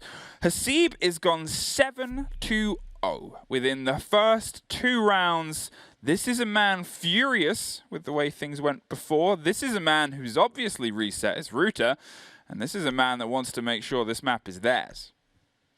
Definitely has something to prove, I think, given what happened in that last map. But I have to say, so does Doctor. He wasn't able to play yesterday, and so far in these first 2 maps, we haven't seen all that much from him. Currently sitting at 0-2, I believe. Still got time to be able to prove himself, but given how much Maker did on that last map, you've really got a big shadow that you have to escape from as you move into this next site. Yeah, that's the thing there, obviously, because Maker bought a huge amount. He was a consistent battle for Union Gaming to have to try and butt heads with, and again on those defense rounds really almost pulled it back into their favor. Even when there was the team suffering disconnects, he was still able to put up huge numbers every single round that he did. So to go, I need to play this game, I need to play this round, the decision that's obviously come out of the MercenarieZ camp Well, unfortunately, Doctor, all of that pressure now rests on your shoulders. You don't just have to perform to the level they know you can. For all the viewers at home who have just seen a phenomenal standout in the hands of the man you've replaced, due to whatever reason, well, you got to go above and beyond. Here comes some hard destruction, and here comes a Kali. Definitely what I was looking at there is you spoke about how it's really useful to have the Maverick. You can definitely use them to get rid of mute jammers, which was a problem last time. Not going to be a problem this time. But when you're going up against the bandit batteries and you don't have EMPs on your side, Kali can certainly be used to get rid of them. Not only that, but some of those shields that you often find dotted around the map and provide a threat to the clash. The IQ is doing all the work they need to. Jesco is very happy, sat at home, because an IQ is using the gadget and not just the G8. The swing comes out aggressively, with the Clash holding down on the side, waiting for the walls to be breached, just going to pull back behind the Goyo, feed the information, meet fire with fire, but assume this to get popped in just a second. It looks like they want to fight the Clash, the Kali, and they're waiting to see if they can get the angle, but with the pings coming continually, they're just a little bit off the beaten path. Uses the gadget well to blow up the Goyo shield from the side, and is now trying to fire through the fire, well, to meet Clash, who is actually just going to pull away. Yeah, that's the really key thing here, is it does force her backwards, which is going to give more space here to the attackers. Speaking of, EX7 has got an angle in from that south balcony, so you can start to look in towards the site and provide pressure from that way. Clash really is much further away, but MercenarieZ going on a little bit of a roam here. Doctor is beneath, probably has a C4 in pocket and is waiting for the entrance, but has actually decided, well, this is where the pressure's coming. I'm going to get a little bit closer in case it comes to a bit of a push, and Taha finds himself pressured across construction, and now has gone aggro, gone deep, and swanning to the hatch to keep logistics under their control. The drone whizzes straight past. They might be safe here on the other side of a very dangerous wall. If they can take someone as they go through without the expectation, that could be beyond monumental. It is down to Beat, who may get caught and sprung on, and the drone game doesn't work. They get the first, give the game away, and get a second as an exit frag, but it's suddenly a 2 versus 2. Clash flinches to the fire coming from the window, but doesn't get caught out because of the slew of kills that happened across the rest of the playface. Now, EX7 and Jittery, diffuser in hand, go and get global kills against Hasib. Had the gun on his hip and still managed to make it work, but the Clash spins onto one, almost spins onto the second. Jittery just around the precipice of a clash. And he was playing so patiently as well, even while those slew of kills were coming through from both sides. Jittery was still holding on to the same angle through the same window, just waiting for that player to get there. The fact that Clash got that kill right at the end as well really took me by surprise, because I honestly thought that EX7 would be able to get that. But one of the huge mistakes that was made there by Union Gaming, even though they were able to clinch that right at the end, is sending the guy carrying the diffuser through the hole first. You don't want that to happen. Yes, they thought they'd droned out logistics, even though they'd missed the Jaeger there, but straight away when he got taken down, you suddenly have the diffuser lost in a position that is so hard to retrieve from. I really hope they don't do that again, because at that point, so much pressure was put on the rest of the team to pick up the problems they had then made for themselves and carry it forward. Misdroning. Such a big problem that we've seen happen throughout all of this tournament, throughout all the regions, and obviously one of the things that we talked about throughout all of this is we're in a situation of firsts here. This is the first time these guys have been on this stage, and a stage so grand, so those little mistakes that they might not happen every single time, they unfortunately happen here, because there's a huge amount of pressure on the shoulders. In the same breath and in the same way, you've got to think, well, little mistakes, can you catch it? Have you messed this up? Uh-oh, you're playing a game here, Hasib, and you've just thrown it a bit wrong. Oh no, and Medics, the ever watchful eyes, whose favorite pastime is catching the shame of players, unfortunately just caught yours. You know, it happens. It happens. You gotta move on. You gotta move on and just take it in your stride. The thing is, I bet you Medics is just chuckling to himself evilly as well. Evilly. Like, It just came down. Okay, it wasn't quite it was more like No, I wish we could get, I don't know if the audio team, obviously they've been doing these really great highlight reels as well. And I just want that as a sound file. 2-1. Mercenaries, they've done 2 of the sites, and this is a kind of standard way. If they're aiming and angling towards a 4-2 as things start to head towards the turn of the half, well, I guess from that point onwards, you look and you see where can this go right for them? Where can Union start to pull some of this back? Well, they're going to have to try and pull some of it back regardless of what continues to happen. That's going to be a narrowly missed frag grenade there as the hatch does get open and forces Hasib back further into the site. He's just going to take solace behind this shield here because he knows that when those players move on down, he's got to try and get that wall. Whether or not it's with the Electroclaw, neither of which are in pocket. He may have the C4 still in hand that he can do that with. He does secure a kill onto Beat. That is, if I am correct, means the diffuser has been dropped. Another difficult situation here for Union Gaming, who are going to have to fight so hard to retrieve it. Beat puts the nice shot in chat again. One of the things worth mentioning about these guys, though, the pressure is high and though there's a rivalry, there's a lot of love in the region for each other, as obviously you guys in chat have made well aware, and especially on the tweets we've been getting. It's a fantastic showing from all of the fans in APAC South. Thank you very much for showing force for your team's first trip onto this major scene. Now, if we're talking of first trips, unfortunately, this could be, for them, well, less likely to be the first trip to success down on the Church and Armory push. They've already lost their Thermite. They've lost a big core of their hard destruction, limited to just Sparko. And by the looks of the lineup and by the, well, looks of how they've set up, it's a different style. And Doctor, he's in this time round, and he takes a quick double, swinging around long. All of the defenders still standing with just 2 remaining on the attack. Spark is going to have to jump in down through Moto, but he moves into safety. As I say that, he's deciding to go pretty aggressive, but the question is how much intel does he have on the positioning of these defenders? He's going to miss those shots, and that means he's going to be going down, leaving just Poseidon. No diffuser anywhere nearby, and just about 10 seconds remaining. He's got to go up against all 5 players. Getting caught in a crossfire, he gets one, but it's not enough, and Mercenaries secure themselves yet another round.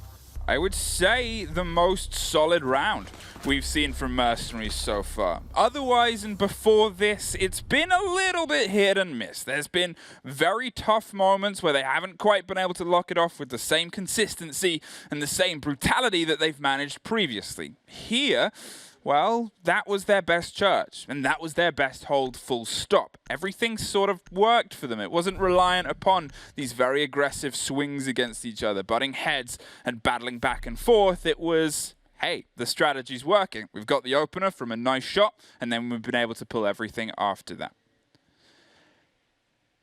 Well, hope is not lost here for Union just yet, and obviously things can swing back in their favor, but it's been looking pretty difficult for them so far as they start things off on the attack. Now, one thing that we have noted is they have been traditionally a better defensive team, so obviously things could go a little bit differently at the turn of the half. But right now, things are looking very, very good for Mercenaries as they continue on. Last time we came to CCTV, this was a round that they secured for themselves. And they're playing a little bit differently here. Obviously, once again, decided to bring the clash, but instead of Doctor being here on the Bandit, it's going to be Me7. Yeah, Doctor, obviously, they're able to start to show up in the last round, getting 50% of their kills throughout, well, 4 of the rounds so far, and I think they're trying to adapt into a team that had already started to come on. It's like when you're in this substitute position. Sure, you can come onto the pitch with a couple of fresh ideas and you can say, this is what the coach wants us to do, let's try and do it. But also, you've got to try and match pace with a game that's already in progress, a game that's already found some of its heat and its fire. It's not like you're a super sub coming on at the 80th minute to score the winner. No, you're early. You're 20 minutes in. The game is just heating up, but these are players still with fresh legs and a huge slew of energy. Now it's a matter of how much further we can go and where we can get there. Well, time to see how Union Gaming are going to be approaching this attack as they straight away start out out by opening up that jacuzzi wall and sending EX7 in. Obviously, there is this similar positioning of the Clash to last time, as Ninja Freak is based just in the doorway of Cash there, but Me7 is roaming around downstairs like we have seen before. Once again, that does mean there is the risk of the C4 that we could see later on, or just holding on to those angles that could unexpectedly catch out some of the members of the attack. Only still 2 hard destruction on the board, and Maverick is not one of them. Again, I'm curious about this decision. It's one of the ones where you go, well, why not? What's the reasoning? Because it's not that they aren't comfortable playing with him. They've demonstrated they are. They put their best fraggers on Maverick, their best players. Previously were playing the role, and now nothing. And you just think, well, is it the reliance upon the gadget on this? Is it that the stress of you have to perform with it becomes much hotter, much heavier? Well, unfortunately, they can't rely on Carly, as she's blown up from beneath. Me7 catches the second on the reverse vertical there, takes them from beneath, and is able to disappear into the Aether below. Yeah, completely taken out there, and once again, we're still finding the strength here of MercenarieZ. Luckily, Jittery is still standing, and when you want to go up against the Clash, it's really the Zephyr you want to be looking towards. But of course, with the sledge gone, that means the risk of the frag grenades is no longer one to be worried about for MercenarieZ. Maybe the risk of some of those gunfires, though, as both Sparko and Jittery secure themselves some kills, evening out that man count. But still, the Clash remains, and that's going to make it so much harder for them to push on through. They are starting to move up, but garage control hasn't been taken, and time is running out. Just Jittery and Beat remaining. Are they going to be able to do it? Looking for the close corners here on the Clash. If they can pinch her, this could be a big, big boon in terms of allowing them entry. Taha is still free to fire over the shoulder, though, and the MPX might be a pea shooter, but it can be very good in the right hands, and Taha's hands are very solid. Popping in and looking for the close server fight, but they don't quite win it. Doctor is able to get one more, puts it in a 3 versus no one. As he finds yet another kill, we had a little bit of a question mark over the Doctor as he came into this game. How can you fill the shoes of a man like Maker? Well, apparently you do things like that. He just needed some time to warm up, and now he's really showing his true colors, and it's working out exceptionally well for his team. We can tell why they were upset yesterday when he ended up dropping out. If he's going to keep showing up like this, and we expect great things from this team. Now, heading back to Gym and Bedroom, this is the only site so far that Union Gaming have been able to win on their attack. If they take it again, that's 4-2 at the half, and that's really not that bad. If you're an attacking team taking 2 rounds like that, all right, we can live with that. If it's 5-1, that makes things a little bit more difficult, though, because it puts a lot more pressure on you as you move into your defensive side. Nonetheless, it's still time for them to see if they can prove themselves once more. We did see a lot of aggression and maybe a few missteps come out from Union Gaming before. Notably, when they tried to drone in through logistics, there was a Jaeger just sitting out in the corner. They totally missed him. Send in your Heartbreach carrying the diffuser in there first. He gets gunned down. Suddenly, you've lost that. If it wasn't for a really sneaky, cheeky shot by Jittery at the end, that round would not have gone to Union Gaming, and they cannot afford to be in a situation like that again. And this tweet on your screen is perfectly mirroring the point I was about to make. Hasib, 9-2-2.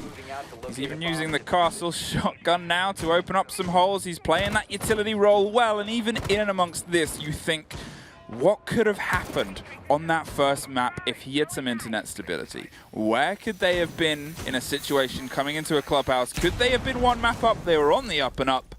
But obviously it's what ifs, and Hasib doesn't like to play what ifs. He's going to play the game of, I will show you what happens when I'm here. We are taking this next map, and I am taking as many bodies down as possible. An outstanding opening for this first half for a man where we finally get to see him get a full stretch of legs. Yeah, and opening up the gym wall will make it harder for Union Gaming to be able to achieve what they did at the end of this, or end of the round when they last came to this site. No one yet really looking towards the jacuzzi wall, as Union Gaming still focus over here on the east side of the map, looking to move on through. You do have Poseidon on the Kali, he's trying to provide some support. you know that the Clash is going to be someone you have to deal with. The electrified wall makes it much harder, but you want to save those lances to be going against that shield. Well, Sparko decides to just swing in and get the double kill. They had all the distraction from the hole that was going over the top between CCTV and Cash, and they decided, well, we've got construction. Let's just push round the back. Let's take the Clash from behind, get the second kill onto Me7 as well, and that is such a big opener for Union Gaming, a team that has seemed a bit passive, a bit worried about being aggressive, living in their best play style. Here finally finds a bit.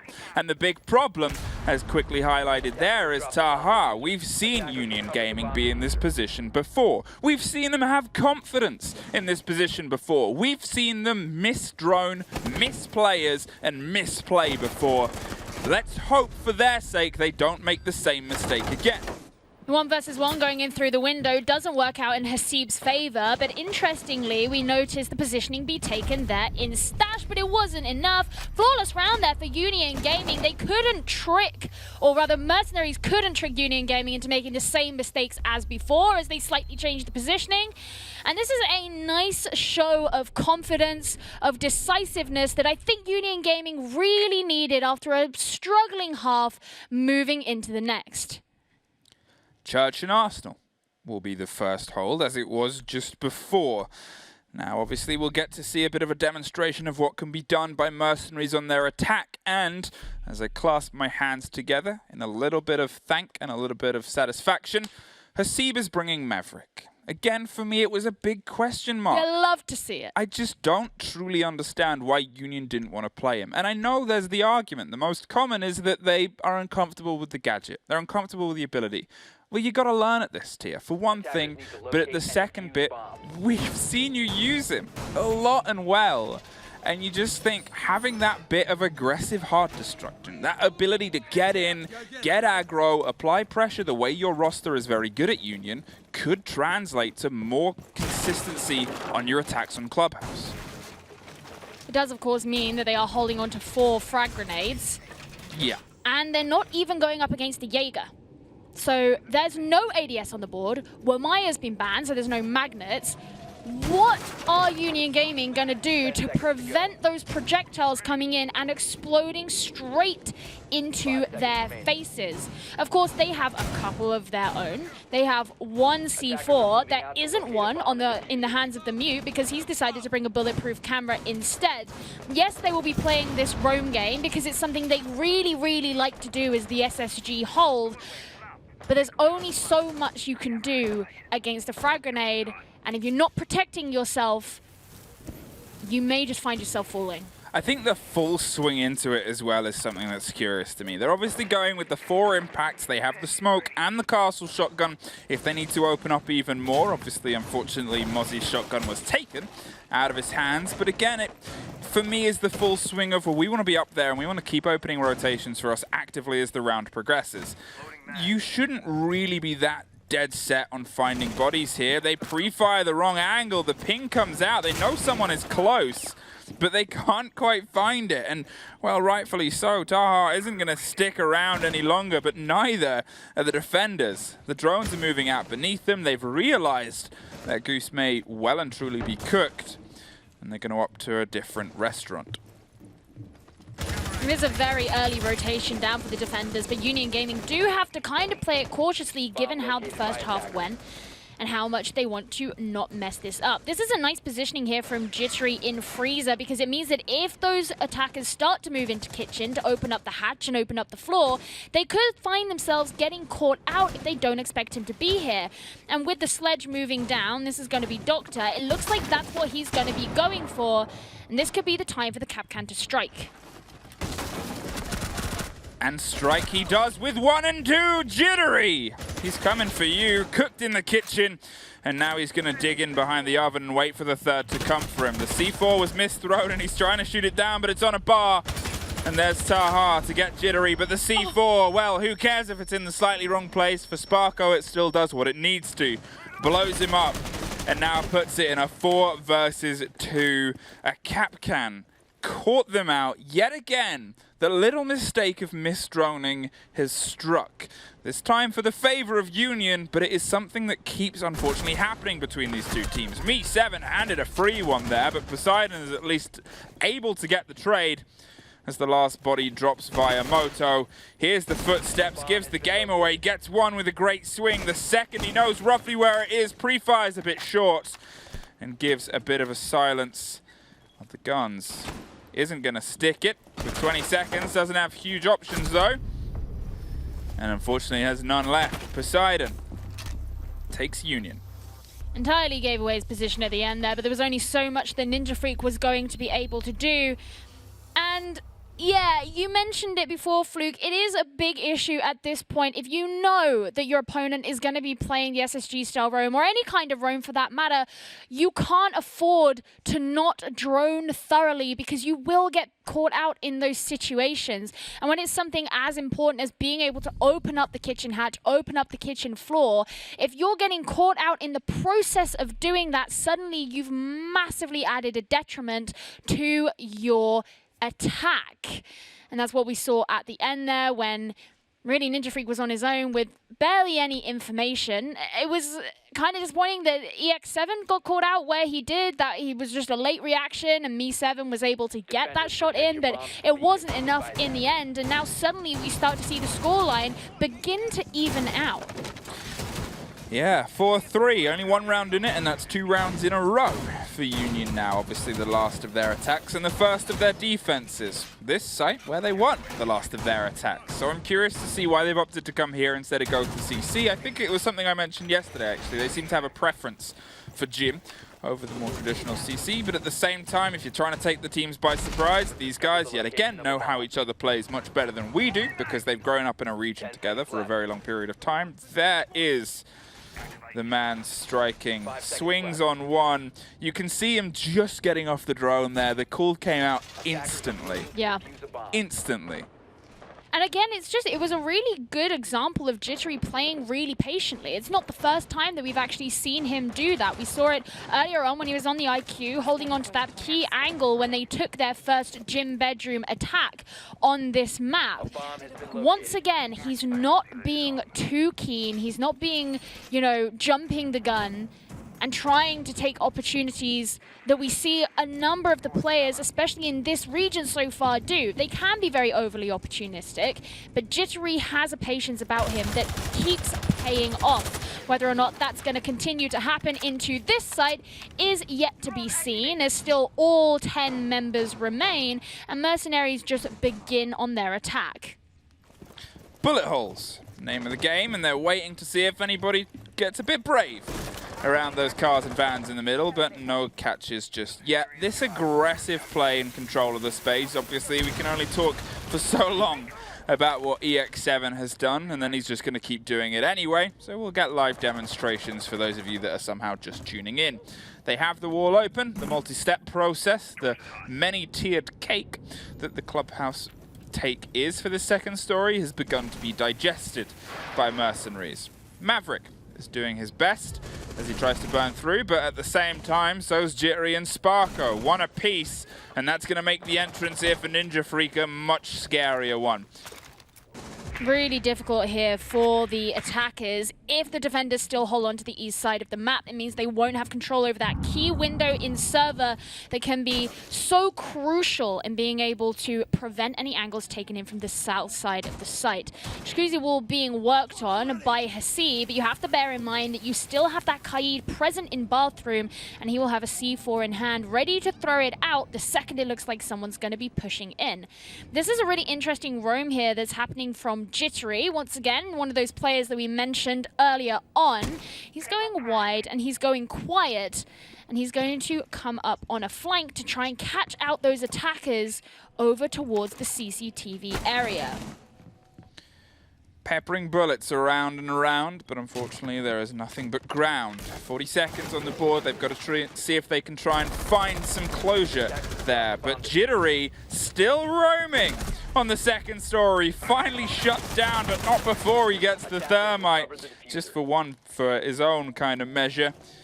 You've only got the IQ and the Maverick left. Maverick, who has struggled so far to find any use of the actual gadgetry. The art on the jacuzzi wall wasn't the best, but it maybe takes just a bit of warming up. As does apparently their push here. The 2 versus 0 Union Gaming bring us back to level pegging. And I said at the start that Union Gaming have been known as a bit more of a defender team. They did look weaker on the attack, despite the fact that this is very much their map, but this is where they're going to start bringing themselves back, and we can see that in the scoreline. We said 4-2 at the half, not too bad. They can start to bring that back, and suddenly it's going to be Mercenaries who have to be concerned if they can't keep up with this swift defense that is coming out from Union. They lost their own map. Yeah, it's obviously not the way you want to start the day. And I guess it's the decisions of, okay, if we're going to look towards whether we're attacking favorite and defender favorite, the way you approach the maps and the way you approach them in the pool, even if it is your favorite map, are you picking it purely because you had an amazing day yesterday? Or has the amazing day yesterday kind of rose-tinted it? Got you locked onto the idea of we are unbeatable here, but at the same time, we've just provided our enemies, our rivals, with a fresh VOD of our plays. I mean, this is where the risk of the decision came in, because obviously Union Gaming hadn't played Theme Park, so they didn't necessarily know what to expect, and maybe you're just throwing in your chances and saying, let's take the risk and assume that they don't know this map very well. And actually, they've been secretly preparing it almost as bait to try and lure them into picking it, and it actually worked out in Union's favor. And if Union keep playing their defense as they have been so far on the first couple of rounds, then they could find the Clubhouse also works out in their favor. Union love a good C4, don't they? You know what? I love a cheeky C4. I love 4 cheeky C4s. Yeah, and you know what they also love? Pulse. He's back on the board. He's back in the hands of EX7. C4-2, and obviously he did so many horrific things with this operator yesterday, and there's a kind of filthy part of me that's like, I want to see a little bit more, EX7. Show me those pulse maneuvers you're able to pull off yesterday, your jump outs, your twirls, your spins, and just shooting people in the face. Because, as I said, and as we've seen, he's a player that grows in confidence. Every time he gets one of those, the bar fills a little bit more and more, and then he pulls off these insane finishing moves that just completely fatality an entire team. Nice reference there. Whether or not Mercenaries will be able to deal with all of these incoming C4s is something else. You might find that EX7's positioning is given away, and that is what happens. I was going to say with Me7 on the IQ, it's going to be even riskier, but now he doesn't even have to worry about focusing on that because EX7 is no longer there. So desperate to play that pulse after he got banned out in the last map, and he won't even get the chance yet. There's the smoke canister coming out to prevent any kind of a push in through the CCTV wall just yet. And once again, that's just going to chew off the time the Mercenaries have to make their attack. Construction wall is going to be getting open, but even so, they have to move swiftly. Sparko is the one that's decided to fill the space of potentially running out. Maverick's done enough for them to be able to get rid of the electric claw, but from that point onwards, the smoke canister isn't going to be able to prevent the wall getting opened. It is the first part of a multi-step process, and Jittery is getting full aggro to see if he can find an unexpected response, but no bites as of yet. The angle is being held patiently and aggressively, and Jittery is not a fan of that. He's instead going to double down on the opposite side, and oh, wait, B, you just took that kill? Oh, man, I wanted that. All right, got to come back to site now, because everything else is happening around construction and logistics. There was only really one body that was on the CCTV side. Otherwise, everyone else had flipped to the opposite. They were going for this logistics construction take. And, well, now that's all they've got. 45 seconds on. Well, the fact that they have come in through that route means that these defenders can start to move downstairs to go on that extra roam and not really be noticed. But in fact, Sparko's decided he's going to head back upstairs so that he can add more to the team. There's that pre-placed C4 that'll be taken off by Me7, passively protecting his team, and he's also going to be doing so by getting that shot onto Sparko. A 2K there for Mercenaries as Taha goes down in return.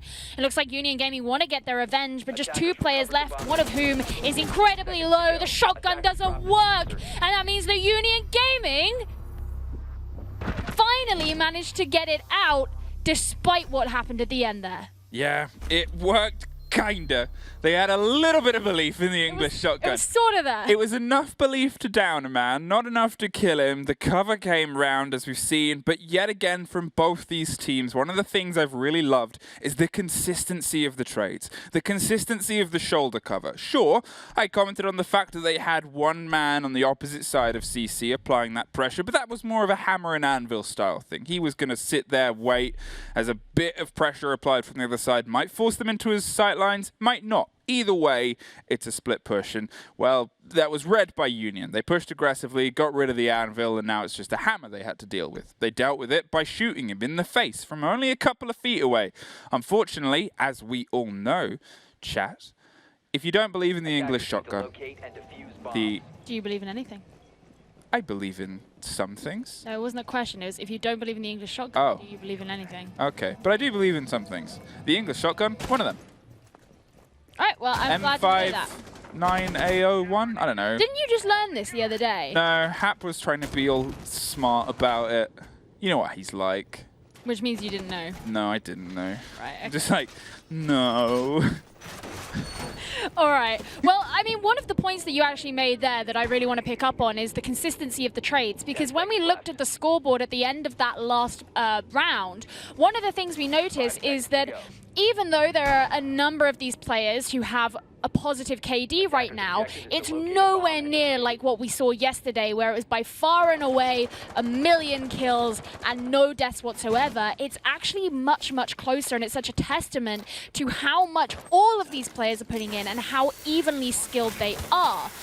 So whether or not that will continue to happen, we will just have to see how these players keep playing. Dirt Tunnel has been opened as the pressure is going to be beginning to be applied onto Blue with the drones going down. That's going to be a ping, and this is a very aggressive move forward, and despite the Goom Mine, it works. Trade coming out. Fluke, this is what we were talking about, and consistently Union Gaming are going to be adding to it as EX7 gets that 2K at the end.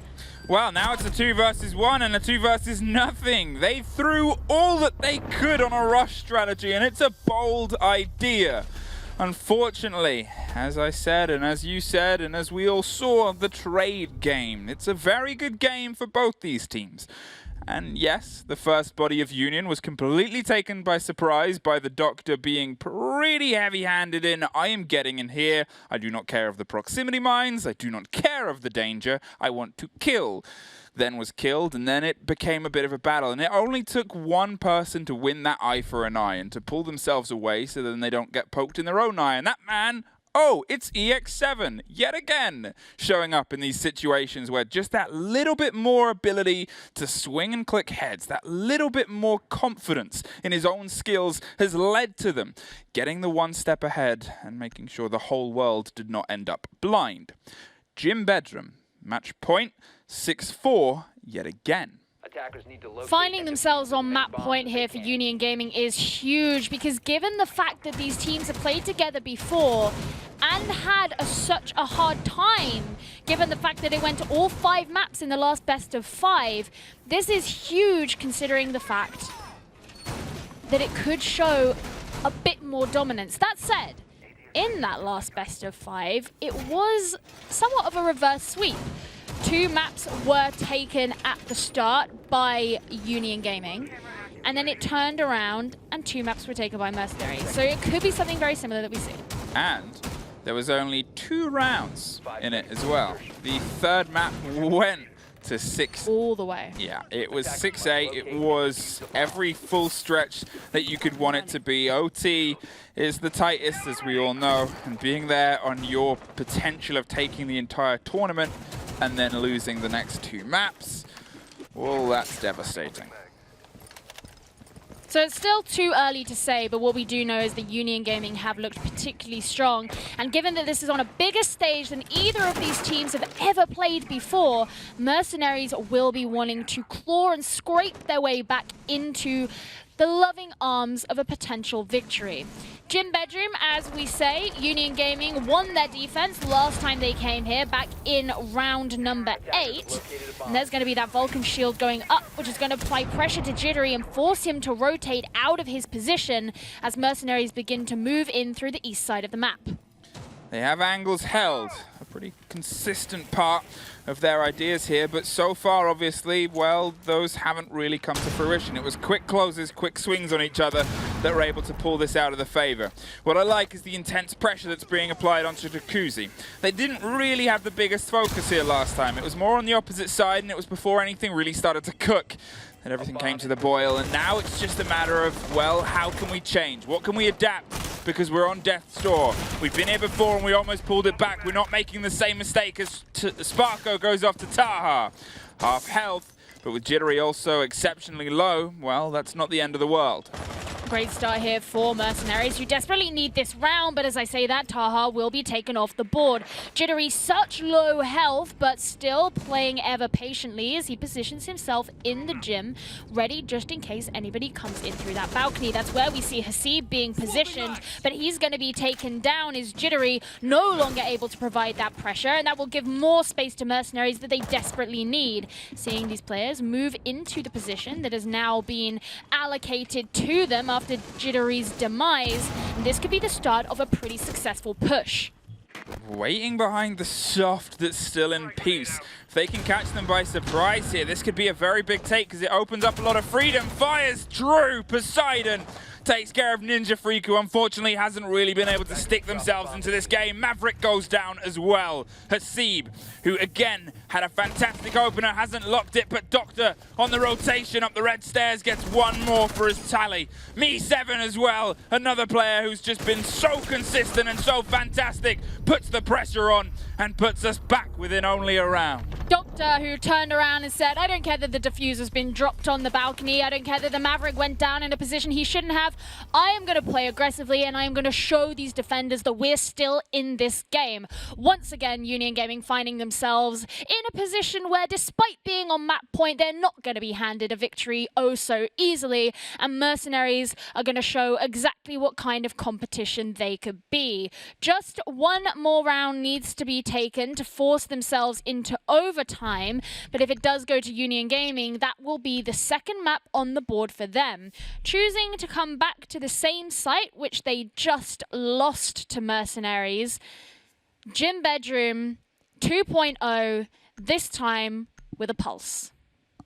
Hey, it's a surprise pick. It's a player and an operator that works very, very well together. We haven't seen it work as well as yesterday, but this is a different tier of opponent. This is a different tier of enemy, and obviously this is your current champions you're trying to push off. You're one map above, but at the same time, that doesn't mean you can play the same tricks that you're able to make look so easy. And I think that's reflected in, obviously, the kills that we see across the board. Nobody is having those 2.0 days that they're able to when at least 3 of these operators were, well, in that same unfortunate situation. I guess now, with one round off, this is very familiar territory for both these teams. This only happened just, a little thing called the last map, and a disconnect made it swing into a 7-5, you could say. We don't have that to say this time. Thankfully. Thankfully. Both of these teams on much more equal footing, and despite that fact, Mercenaries have struggled somewhat on this half. That last round, of course, being the only one that they've been able to take on their attack so far. And here they have another chance. Now, one of the things on that last round is they were able to get that kill onto Jittery, secure themselves the space onto the south balcony that they really needed. But it seemed that, I think it's fair to say, Hasib got a little bit distracted as he got caught out on that angle, dropping the diffuser on the balcony, and therefore not really being able to apply the pressure that they would have wanted. If they can clear that up and ensure that that isn't a problem this time, maybe Mercenaries have what it takes to once again take Gym Bedroom. Well, with the wall being cracked open, they've started the process. Maverick is on the opposite side. He's going to burn the middle and seeing if he can get control of the Kaid claw from an angle before he makes it dangerous. Well, unfortunately for him, he doesn't quite get the catch, and EX7 catches his first, Taha. And I say first because it is highly expected for him to find more than one. When he opens with a kill, usually it's quickly followed by the second, like a pair of shoes falling from the sky. Yeah, that's a pretty good analogy there, and not such a good frag grenade, as it doesn't actually secure anything, but it does mean that there is that security that you require to be able to get the jacuzzi wall open, knowing that the Kaid wasn't going to be throwing anything in. playing around deep, around strip, seeing if they can obviously just get that aggression, get that run out. As we've pointed out from a few of the operators, they have that history, but at the same time, so do a lot of the players. Sparko has occasionally had these moments. It's only really beaten Poseidon that have consistently buried themselves inside the site to anchor. All Sparko, EX7 and Jittery have done is, well, if they need to rotate, if they need to go aggro and go big and bold somewhere else, they pretty commonly will. Maverick has obviously hopped over towards the CC side to try and apply some pressure too with the team that is desperately wants this Goyo shield blown up. And there's a lot of faith put in all the ADSs that are around it. The drone gets dropped, they have the angle on the Maverick hold, the only place they'll be able to get from now, but with the pressure coming from the window and that frag grenade getting through, well, you can't hold that territory any longer. Once again, that's going to cause Jittery to be downed and finally killed as he was distracted by that. No ADS to protect him and nothing to stop him from panicking. That means this defense has been weakened here as you no longer have the Jaeger holding on. But Sparko still holding on to this hallway up here. That's going to make it so much harder for Ninja Freak to move in through the jacuzzi wall. Just 15 seconds to go as you hear the game calling out. Mercenaries are going to get themselves a couple of kills. If they can push in and be aggressive, maybe this can work. They start with the plant, but it gets denied. 3 seconds remaining. Beat does go down, but it's a 1 versus 1 and Union Gaming secure it for themselves. That's going to be map number 2 going to them, and that means that Mercenaries have one more chance to keep this best of 5 in play before Union Gaming can take it for themselves.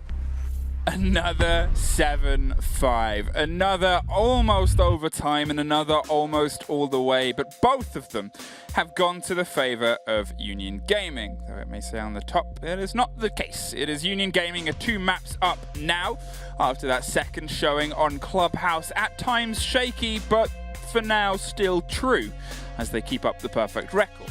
And one of the really big things that was brought up and that we did see Union Gaming prove is that despite the fact they look significantly weaker on the attack, their defense was so strong and so secure that they were able to bring it back in their favor despite being down 2 rounds going into the half. Yeah. Now, obviously, there's a little bit of a shaky moment for you Union Gaming fans because you've been in this situation before. Last time, the story wasn't so sweet. Going to take a little bit of a team talk, a little bit of a mental shift now for both teams, but we'll leave them to it as we go to a quick replay and then over to our analyst desk after some commercials.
Welcome back, ladies and gentlemen. A potential 3rd map can end this entire series just as it started.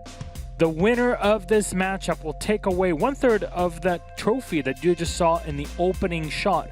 One part of it, is dedicated specifically to the South Asia region. There it is.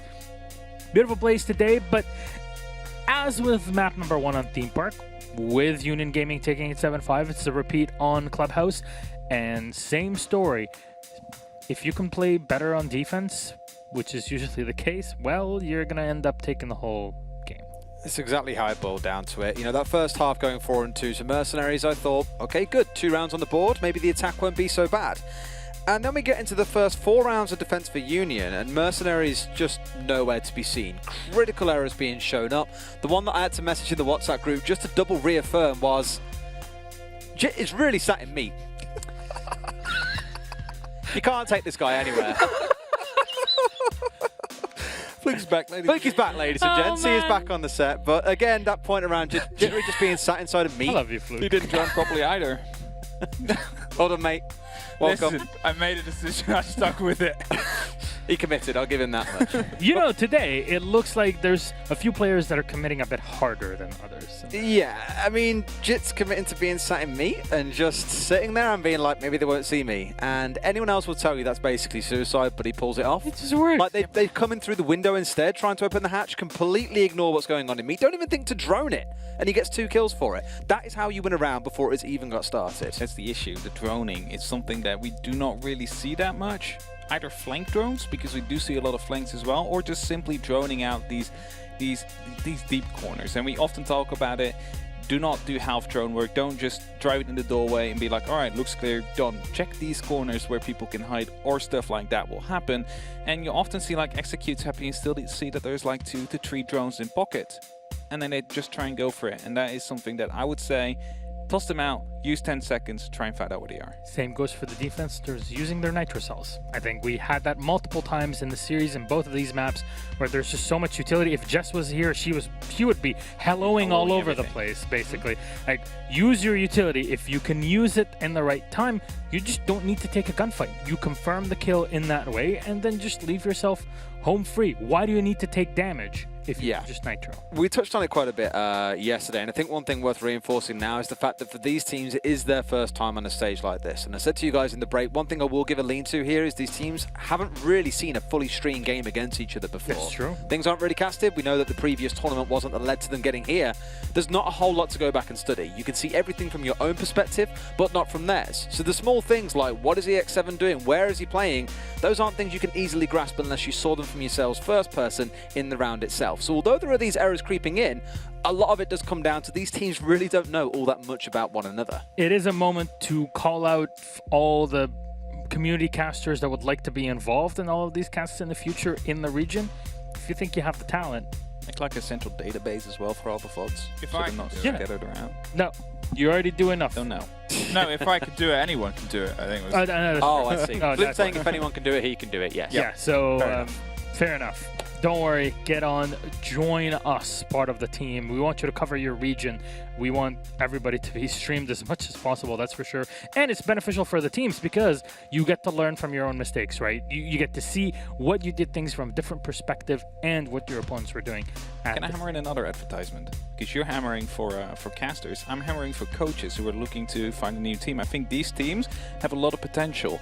If you're looking for a team to go up with, I think like it's a mutual beneficial thing. These I think teams there can are be some coaches in the region, but as we saw from like Gig coming across to APAC North, look at how much kind of cross-development that brings to the I region. saw Doctor already say themselves, like the issue we have is a lack of coaches and support staff and like support from like the bigger organizations like Europe, for example, has. So I think they could be benefiting a lot from that, especially if you look at like the basic things that go wrong. A coach can really help hammering those out. All right, let's see map number 3. We're going to put up our pick bands back up again. Oregon is map 3, and you'll see it picked by Mercs. They're actually starting off on the attacking side. So let's bring it back again. So far, the defense always does immensely. It's always like 4-2, 4-2. 4-2 APAC for attack anymore.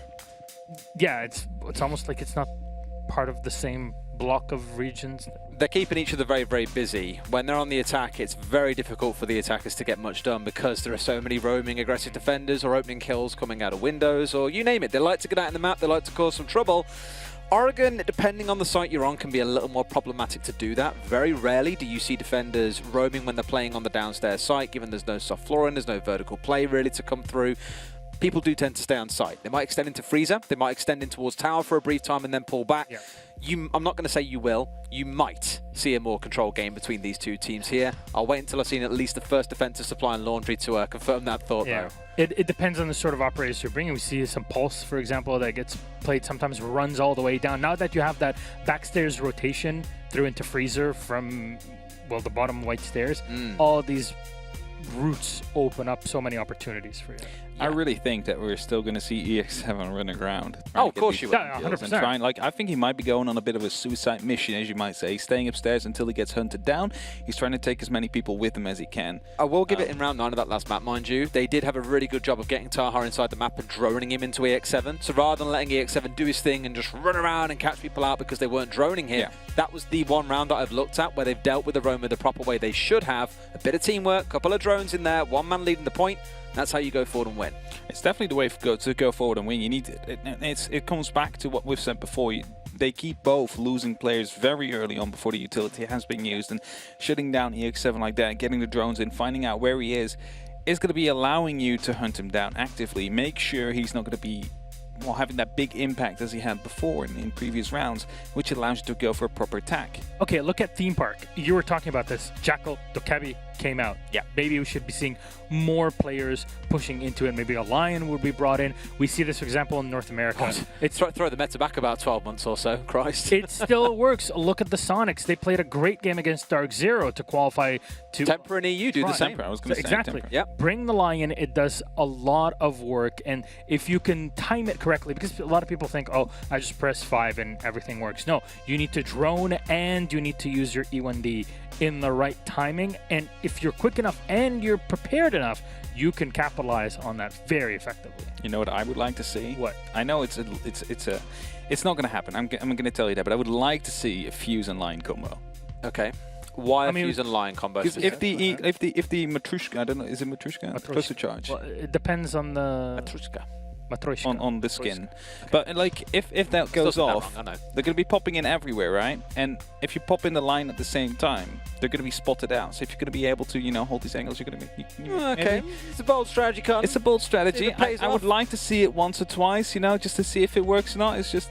I like Fuse. I actually think Fuse is really interesting for clearing space. I guarantee you this gets clipped somewhere, but I actually think if teams could utilize him without him having to expose himself for 2 or 3 seconds to deploy the gadget, he would see a lot more play. It's because you expose yourself, everyone's like, oh, he's above my head. Drink my coffee, upwards, bang, he's dead. Because it takes so long to deploy. Yeah. The charge is coming through. If it didn't take that long, he would be really effective. And it's a shame that it does take so long. Maybe we should give him a face shield like Blackbeard whilst he's deploying it. Can you stop? Another 800 HP shield. I will stop. Nightmare fuel. Honestly, man, are you serious? No, I'm not. I'm just, trying to make sure. You're just playing. Yeah, playing. It happens. Just playing with your feelings, man. Playing with the feeling of the community. Adaptations on Oregon. You talked about the basement. A lot of shields get played on the basement. Wamai is such a big operator. We've seen him banned. What are your expectations? Well, in terms of bans, Thatcher does come through an awful lot, although we've now started seeing a good number of teams move into playing things like Harley as an alternative and using that more to help get the walls opened up. Mira has to get banned away here. No way you can let a Mira go through. Mercenaries, please, if you take nothing from these last 2 maps, remember what happened back in map 1. You got tormented by a Mira while you were on the attack. If they go into this again and leave that Mira open, this is done 3-0. I have to agree with you there. The Mira should go, but we're also thinking about what other operators could be helping. We saw Clash being really impactful, so we might see that one being removed, and we know that for a fact it's really effective in Boiler Room to play Clash there, and just to hold those attackers down. But we're also, I don't think we've seen a Monty yet. No, we haven't actually. No, we got banned. Getting banned, indeed. And I'm thinking, what if that gets left open? I think they're going to be banning it again because... I can tell you now, last time they had a best of 5, it was Villa and Consulate where Union banned away Monty, but on Coast and Club they did not. Obviously didn't see Oregon back at the time, so we're not 100% sure if they'll ban it away here, but given how they've banned it away on maps like Villa and Consulate, I think here probably isn't a terrible shout. We've seen teams trying to force their way into Boiler with a Monty and then pushing just through the single wall into Supply and going for a plant in that corner. That's what I think they've got to try and blunt and stop by banning the Monty away. Yeah. Because that was what I was going for as well. Like the Monty gives you so much, because we often say as soon as you have boiler control, you win that round. And if you have the Monty, all you have to do is just send him through, have someone ready to make sure he doesn't get flanked, he doesn't get, someone tries to run around him. And I think a Monty ban is definitely going to be coming down again. What does the defense do? Bring a Clash, bring a Jaeger play from behind him. We saw it yesterday on Villa, and we saw it between the C9 and Cyclops a couple days ago as well. And it was specifically on Oregon. Anatun specifically was playing the operator, and we can see the amount of work that was being put down. Though, looking at all of this, would you like to change your picks so far? No. Yes. I mean, Des, going back, we're not doing too well on this. no, please. we're not. And to think Hap wanted to change as well, but I made him stick with his choice because I knew that he'd be right, and that is what a Brilliant. true friend does. Thank you. We're doing it. Appreciate it. Let's run with this. We're doing it on purpose. We want to be the ones that just create the comedic value. Give me some extra Look, I was chasing Hap. I was, and then yesterday got a couple wrong. And I screwed it. I Got blew one. the whole thing out of the water, and now I can't catch it. We're doing it on purpose. So now my job is to support him, so when he's standing up there on the podium, at least he goes, I'd like to thank my mum, I'd like to my thank siblings, Desert Chew. and Des for supporting me in this quest to be #1. I think it's just gonna all say in the thank you. mind. I think it's gonna say thank you to his pets. Thank you to the Academy. Is that how it The goes? Academy. The Siege Academy, yeah, it's subreddit. Academy. Subreddit. I've been a part of that one. All right. I don't know if I'd got turn to them for predictions, but fair enough. I don't think you're gonna even turn to the R6 Pro League subreddit for this. I know every single day I have to call out 20,000 people just like that. Des, predictions, scoreline, Oregon. I mean, starting on defense here, I think it's going to be another one for Union. It's going to be a 3-0. They are going to win this map. I would anticipate 7-2. Stition Harper. 7-4 Union. We're gonna have a quick one tonight. All right, fair enough. Guys, this might be our final map to determine who the best team in South Asia is. All rests on the shoulders of these two teams, and it's up to Union Gaming to not pull an old school Union Gaming and actually bring it forward. A 3-0, so close to them. Oregon is map 3. Let's toss it over to our casters. Geo Fluke, I can see how excited you two are. You also look beautiful, I have to say. Wow. All yours for map 3. Aww. Aww. I mean, Fluke does. Because he wants a compliment in return. I knew that Yep. that was coming. Well, I'm easy enough. Thank you. You look amazing as well. Look, Yeah, and I look, will right, concede that your leg hair is also soft, okay? Yeah, there we compliments go. are He rare. wanted that earlier. Did he? Yeah, he did. Okay. He got jealous. Of Easy's leg hair. Hey, we're going into map 3. It's Oregon. Oregon, well, hopefully Mercenaries are not. If they want to find themselves back into the series, they are obviously 2 maps down. They've been in this situation before. But, well, with the defense history of these two teams, Union Gaming, they're in a very good situation here. A great mindset and a great possibility to be able to reclaim and rethrone themselves as the top dogs of APAC South. And still being very wholesome in the chat despite just how high the stakes are on this game. The highest that these teams have ever faced. And obviously our analysts feel very confident that it's going to be a 3-0 today. Fluke, we are yet to see whether that will be the case. But obviously with Union Gaming starting off on the defense, it does look like it could swing their way. Monty and Thatcher, the first 2 band operators on the board, kind of consistent with what we have already seen today, as both the first 2 maps also had Monty and Thatcher. Mira's going to be joining along too. Yeah, hey, there was this person, certain lad, about 5'3", named Des, who wanted that mirror banned, and it was banned. Was removed off the board. Wamaya's gone as well. There's familiar ones there from the hands of Union Gaming. Now it's down to Mercenaries, obviously. All the pressure is on them, unfortunately, to be able to try and pull some of this back. Both these teams have had showings, and it's in no way, I would say, as heavy as a 2-0 in terms of a best-of-5 could be, because you're looking at the situation, you're looking at the moment and the possibility of, okay, well, they were both 7-5s. You couldn't get closer to separate them inside standard time, and hey, here they are, map 3. They just have to find a way to lock it out, get a couple more rounds, and a couple more flips of the coin have to go in their favor, because for me, that's still kind of what it's coming down to in a lot of these situations. It's just they haven't quite been sharp enough. They haven't quite been, in some ways, lucky enough to get the consistent lockdowns and the consistent double kills that players on Union Gaming have managed. It all comes down to the fact that because they haven't tightened up the screws on a lot of those really fundamental things, like one of the things that was mentioned on the desk was the usage of utility, like the C4s, not being as consistent. Also with the droning, all these kinds of things that you want to have down to pat has meant that they've had to rely on the gunfights at the end. And despite how good you might be at shooting a gun in this game, it's still relatively unpredictable and not enough to rely upon to secure any kind of a convincing win. So That's what we really want to be looking for here. Now, they have 6 picked onto the Clash, Union Gaming. They did tease out the Echo, but instead going to be going for that. This is something that Hab said that he wanted to see. You can place the Clash towards those back stairs, play in Boiler, and it means that it's so hard to take that space for the attackers as they start to move in. Yeah, obviously when you're looking at how they've been playing Clash before as well between these two teams, it's been handled pretty well. The balance of, okay, we can get a little bit aggro, we can try the spins and the twirls and the tricks that you see in the YouTube compilations, we can run those. But at the same breath, I mean, look at him. Look at where he's playing. Look at what he's doing.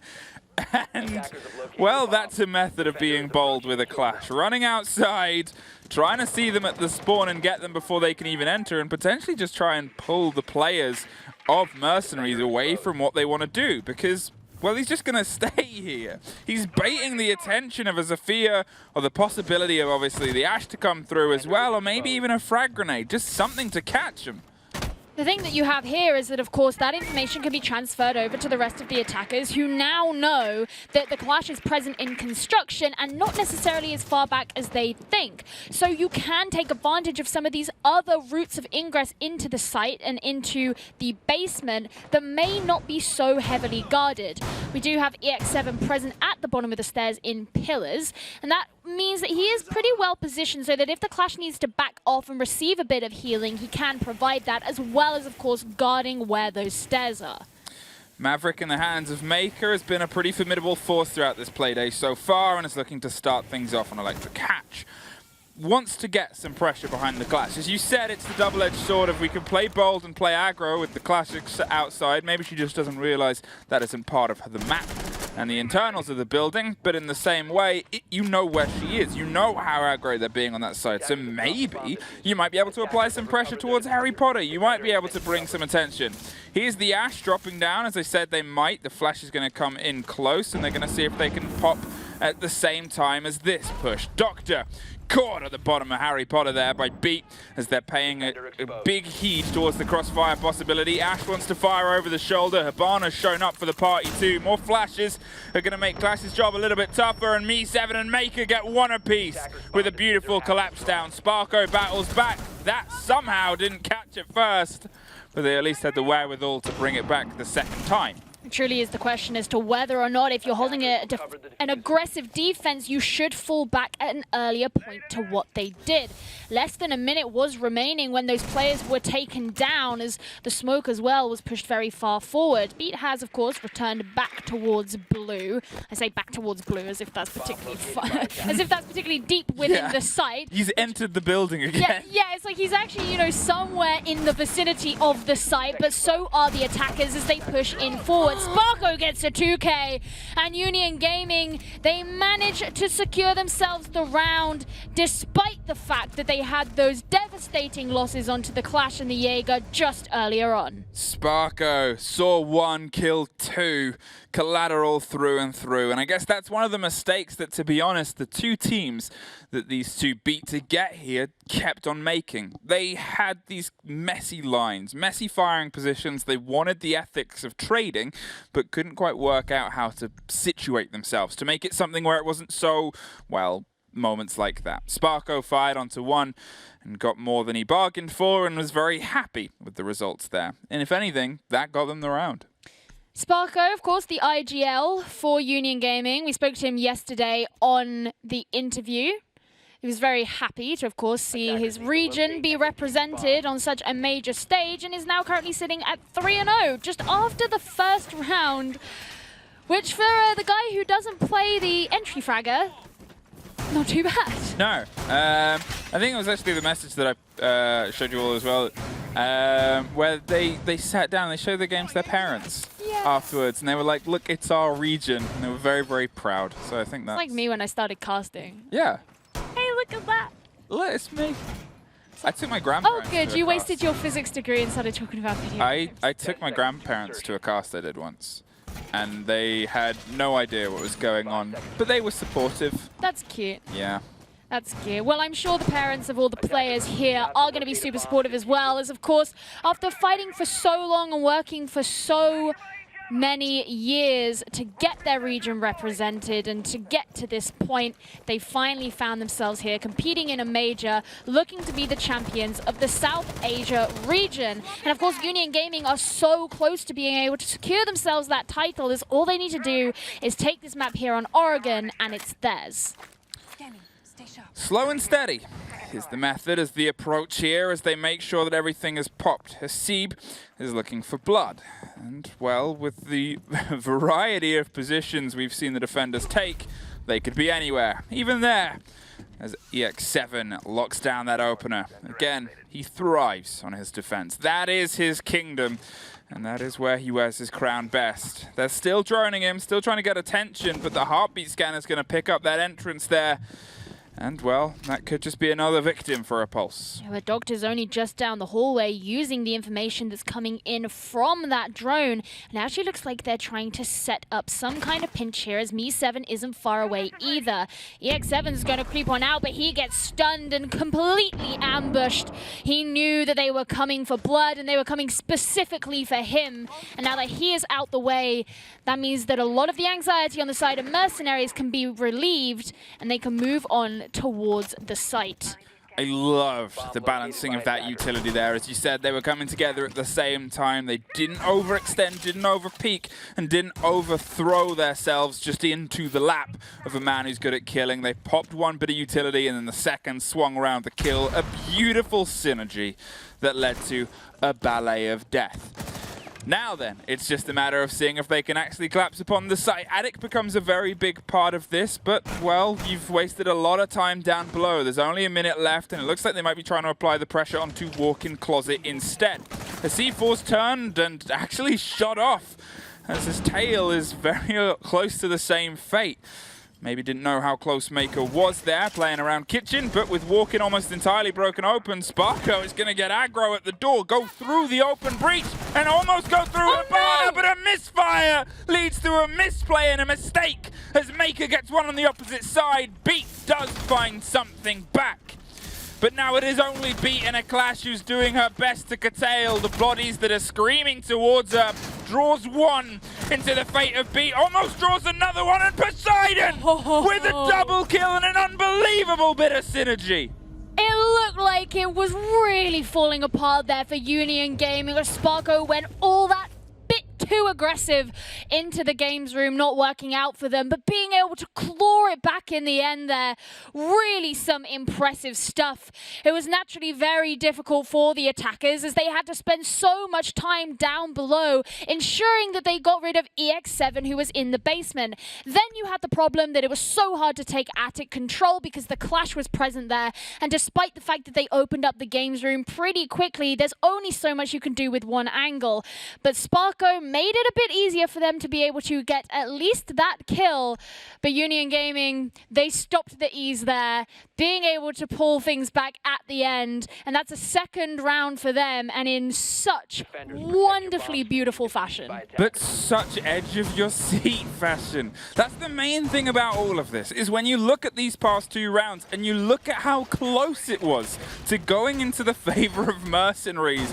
And it doesn't just take exceptional play to stop that coming. It takes a mix of exceptional play and a whole lot of luck of things going in their favor. Once with the collateral, the second there with the clash being able to just catch the man that couldn't get the trade.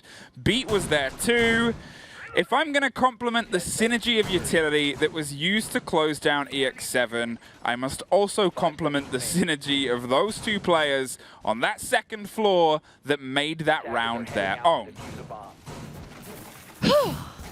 2 rounds in and already exhilarated here in Oregon, as the defenders do move their way towards dining and kitchen, the infamous site. And they're of course going to be using those black eye cameras to give them information they need of the attackers outside. Are they going to be going for the jump out though with that info, as one of the cameras does get taken down? And so far it looks like the answer is no. The attackers still sitting mostly outside, and there's obviously a very high presence here from the defenders in towards the site. Not really much of a roam, as the Valkyrie has now moved on down, but are they going to be able to hold on to showers strong enough to prevent the attackers from taking the space they require? Drones are making their way through, and a frag grenade is going to blow up the castle. No, goes a little bit too deep, a little bit undercooked, underprepared, and unfortunately leaves them a little bit sick. Hasib is instead going to show up and blow the doors off, and then tries to blow up the man in the back. But look at Jittery doing Jittery things, and well, look at EX7 attempting EX7 things. Blown up by a Claymore. Surprisingly, I believe the first Claymore kill we've seen today. But not the first Capcom booby trap. No. You got to get them all in. Okay. We've got a list. Where is Statman and his many, many stats? Yeah, he's disappeared. But just like EX7 has, but no one on MercenarieZ is worrying too much except for Me7 now as he gets taken down too. Just Ninja Freak and Hasib remaining, and Hasib, this key gunner, sat here with about 5 HP as he fights alongside against Jittery. He does get downed, and that is going to be him finished off. 1 versus 3 for Ninja Freak, not necessarily known as the highest gunman on the team, and he came away with the lowest rating yesterday. The pressure is on his shoulders, and he does continue to carry the diffuser. There's 1 minute on the board, though, so he's got plenty of time to play with. He just knows that going against a team like Union Gaming, who can play very aggressively, it's a huge risk. Yeah, as you said, this isn't a player that had the best showing on the second map, but he's going to try and make some of that up now. Swinging around onto Showers, doesn't see one and pulls where the bullets are coming from. Somehow still gets it, but there is the follow-up. Not enough time to swap to the bearing 9. And Union take their 3rd round, but if I'm entirely honest, only really the first where they seemed in control. I think that's fair to say. Union Gaming, it's interesting when you look at their history on this map, especially through the South Asian Nationals. Played it twice, 1 win, 1 loss, but both were incredibly close. The win was 8-7 and the loss was 6-8. So at no point have they been able to be really highly dominant on this map. Now, our analysts at the beginning obviously predicted a 7-2 and a 7-4 respectively today here against MercenarieZ on this map. So far, they're looking particularly strong. MercenarieZ have got to show up if they want to exploit the weaknesses that Union evidently have shown in the past on this map. Attackers need to locate Laundry is where we return to, and if you throw your minds back, you may remember a very aggressive hold from a Clash who decided to explore the outside of the map. Wanted to see what it was like. Didn't want to play the game. Didn't want to play the game. Wanted to just see what was out there. And one of the things that kind of caused a bit of a problem was how long it took for that to be shut down. Maybe that is why they were a bit out of position and suffered the fates that they did. Either way, I would say the response from MercenarieZ was pretty good, if just a little bit late to the punch. What I want to see now is obviously how they adapt to that, and I guess in the same kind of angle whether Poseidon is going to be playing as far out there, as aggressively as, hey, I'm Clash, I'm over here, I'm the radar, hello, look at me, hello, please, please, please fight me. But look at one of the adaptations the MercenarieZ have made, choosing to bring a Capitan. Now, playing that against the Clash is going to make your life just that bit harder, because with the conflagration coming out across the room, you are forced into a position that the attackers can seriously take advantage of. Enemy detected outside. I wonder who that could be. Who's that outside running around towards... Oh, it's Clash! Would you have thought it was Poseidon being droned, but it doesn't really matter when you're outside and being detected. There's bodies, there's more drones, it's being shot over the shoulder, they still have the cover, which gives the game away that they're playing this as aggro as before, but as you said, Me7 is also there, I say, as they adapt and rotate round and try to get the angle from above. They can play this in 2 ways. They can either try and cook directly, but the better option is probably isolate.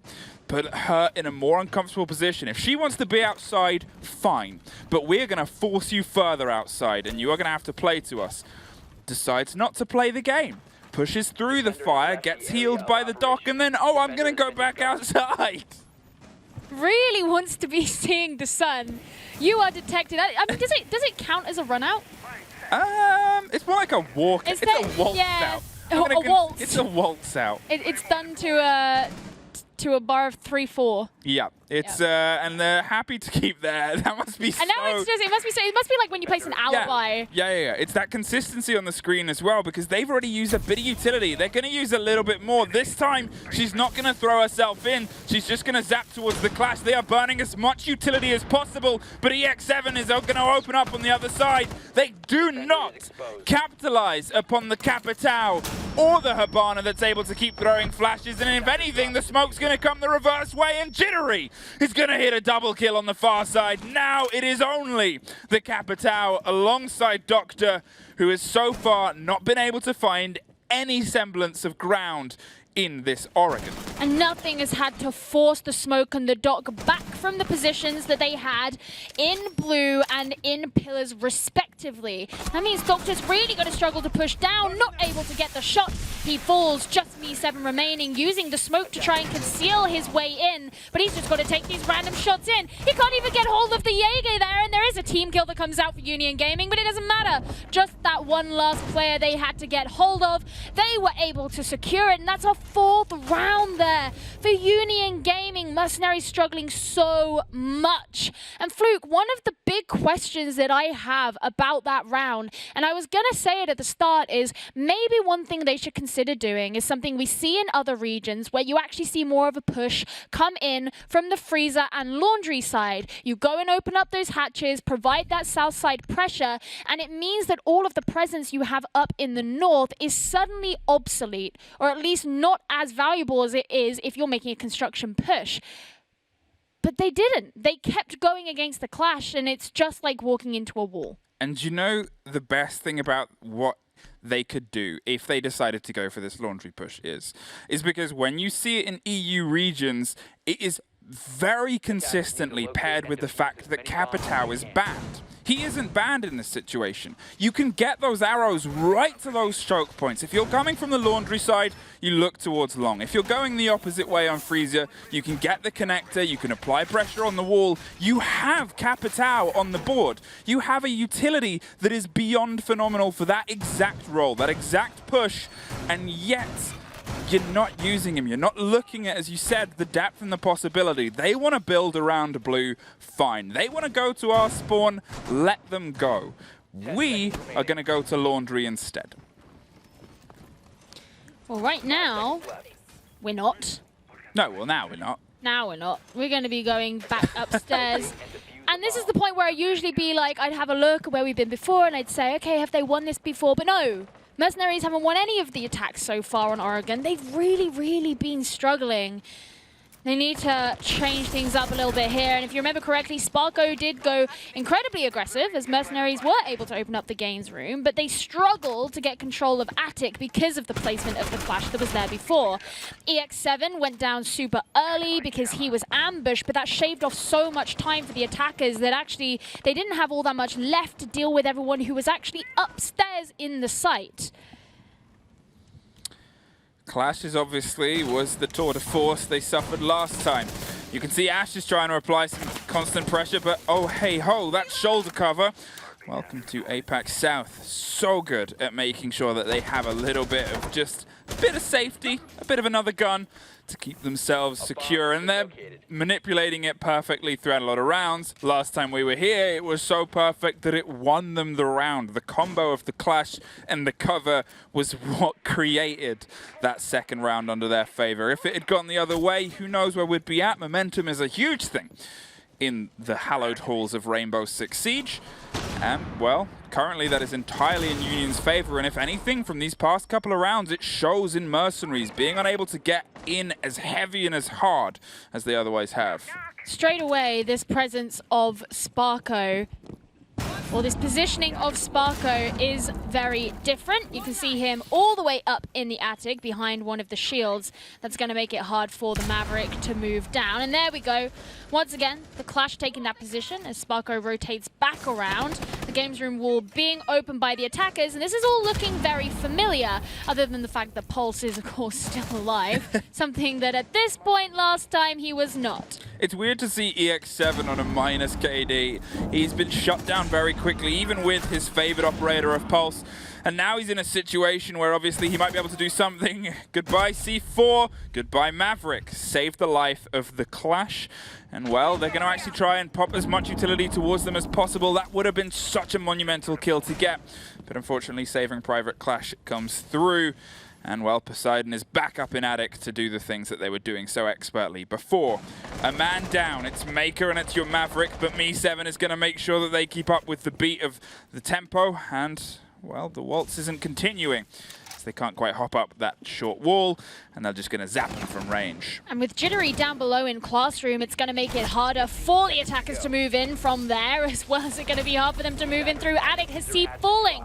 Ninja Freak will be going down as well, but not before Sparko. That's 2 kills there for Union Gaming, with just Me7 remaining. He doesn't last all that long. And it's just again and again, this attack is being stunted. It's being held back so dominantly by Union Gaming, who have in the past not shown dominance on this map, but they have shown dominance on the defense. And it's exactly what we're seeing. You can tell that the team is fired up. You can tell that they've got a huge amount of confidence, and it's a team confidence as well. It's not like the EX7 confidence where he builds every single round. Obviously, that's not happening. In a weird turn of events, he is the lowest fragger on his team right now. But in the kind of angle of that and in the world of that, it's because the rest of his team are showing up in bits right now. They are so confident. Yeah, they had 2 very sketchy rounds at the start, but it came to their favor. And from that, they've gone, we're winning these impossible situations. Let's make it possible. Let's make it under our kind of ground. Let's keep an eye on everything and keep an eye on them, because in the same, like, the opposite side of that coin, the opposite side to all of that, is that MercenarieZ, they're less confident. They're slowing down. They're still able to make these little sparks and moments. They're able to swing onto windows and get revenge, but Hasib not getting a single kill so far, Doctor only having 1 and Maker only having 2 from how prestigious those numbers were in previous maps. It shows a big lack of confidence here. Hasib, this player who yesterday came away with a plus 17 KD and a 94% cost rating, which is almost unheard of. Every now and then you see a player get a really, really high cost. He's just struggling so far on this map. And even then, we're seeing mistakes come out from Union Gaming that aren't necessarily ones that MercenarieZ should be allowing themselves to be caught out by.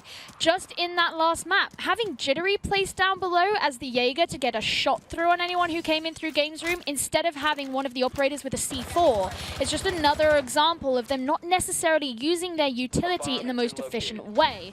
MercenarieZ still falling to a lot of it though, and now as they head in to attack Dining and Kitchen, they're gonna come up against it again.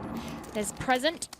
There is Sparko present on the Bandit. Present? There's present on the Sparko. There's present on the Sparko, and he's ready to deliver. The presents are probably usually death. Again, I know I mentioned it before on the laundry take, is I would still like to see more Capitao that he's allowed. I think when you're looking at especially the face of this, if you can throw those smokes deep, we know that Union Gaming like to hold certain angles, and they like to hold them aggressively. If you can force them into uncomfortable positions before they're ready to take them, well, you might be able to get more consistent results. And, well, there's 2. Doctor and Me7 get Sparko and EX7 apiece, and Maker is going to find Jittery. Okay, things are starting to heat up for them. Things are not going how they should be for Union Gaming. You have showers emptied like that. That space being taken by the attackers is huge. Security should not be given away for free like that. And now suddenly you can start getting the diffuser down. Beat is turning things around somewhat as he gets that 2K, but the diffuser's already been planted, my son, and that makes things so much harder. MercenarieZ take their first attacking round, but it is on round 6. And now suddenly they have to go up on their defense, raise themselves to the levels they want to see themselves at if they hope to not have this go in a 3-0. It's not easy. I think that's very fair to say. You're on 5-1. You have a marathon in front of you, and you've already ran 2 2 marathons, 2 full-length in-playtime games. Here, things haven't landed for you as consistently as they have before, not just in the individual player performances, but you're having these problems and these moments where they're intertwining, these little sparks of this is the Mercenaries we know, this is the team that built themselves on a group of IGLs, this is the coordination where we're seeing utility burnt perfectly. But then it doesn't turn into things. It turns into, if anything, mistakes. And the mistakes have led to rounds where they probably should have won them, slipping through their fingers, and a round balance which could have very easily been 3-3 as a 5-1. If they don't pull themselves together on these first couple of defenses, well, A, they lose if it's a couple, but B, well, that's a massive morale blow for a team that was otherwise exemplary. I have a lot of question marks about this defensive lineup, if I'm perfectly honest with you. It looks pretty set up so that you can have a roam, but here are the things you have to bear in mind. When Union Gaming were playing on the defense, they had the Clash who could take hold of Attic, and that really held back an Attic push. Who are you going to have do that? You could have your Goyo placed there, I suppose, but if you lose a gunfight and you lose that shield, then suddenly all that space has been taken. And then when you think about the games room rule having to be open, a lot of teams either like to play wall denial, or they'll have someone like a Maestro there who can impact trick. Now, I suppose you could think of doing that, but it's not really the same without him. What I worry about is that this space is going to be very swiftly taken by the attackers, and then all they have to do is run in, take the gunfights that so far they've looked so dominant in, especially if they're playing a Ying who can just completely stun everybody out, take advantage of that situation, and suddenly you have a really successful rush. Maybe it won't go that way, but the opportunity could be there, and Mercenaries don't really have that many rounds to give away. Taking control of Attic is an angle for a push, but I believe we saw a lot of adaptation on this yesterday. They would start the pressure on Attic and then flip it over to the other side and try and find Walk-in under their domain. Now with a long angle held by Poseidon, they want to drop this shield, which they do, I believe. Did they manage to get it? Oh no. It looks like they need to burn the ADS before they can get it truly. Beat burns one of them, but it's still ticking, and that's going to make sure that that shield stays a-clicking. Means B7's actually going to be moving forward just to be sure that not too much space is going to be taken. Interesting positioning here from Jittery, who's placed himself down in the kitchen. They know that one of these roamers is playing downstairs. Maker, who's just peeking on out, wanted to see if anyone was outside, but I think his opportunity has been missed as Sparko takes the opportunity to get the kill onto Doctor. Weakening the defense there as Union Gaming begin to move in. That's an Ash Charge that's going to be getting onto Ninja Freak. That's not the kind of death that you expect to see, as a 1v1 is taking place on this ground floor between EX7 and the Jaeger. Jittery's dead too, cooked alive upstairs. That's an unfortunate position to be in, but they've obviously been able to at least find some bodies inside. The danger of a Goyo shield, to be honest, 9 times out of 10 it usually kills the defenders, but hey, the one time it works, it's a blessing. Candela's popped through. Sparko wants to apply some pace, but a great read from Hasib drops Sparko before they can even begin to utilize the utility they threw through. E7's down. And he's waiting for anything else, but it's EX7 who's going to stop the flow for now. Hasib is looking for a firefight alongside Poseidon, but Beat puts the diffuser down. A post-plant for Union Gaming, and another one bites the dust. Now it is only Hasib to try and keep them in a situation where they might be able to give themselves, well, one round. The opener round, but no dice. Union Gaming 6-1. This is too close for comfort here for Mercenaries. This isn't just about losing a map. This isn't just any old competition. This is about losing the last map that they possibly have a chance to bring this best of 5 forward. This is about losing those 6 invitational points. It's about losing the cash prize, and this is about losing the honor of representing your region as the champions the first time that they are here on an international stage, being watched by the rest of the world. So much honor and so much glory comes with winning this best of 5, and they are too close to letting that slip through their fingers. Mercenaries are going to have to pull everything out in this next round if they are to continue on forward.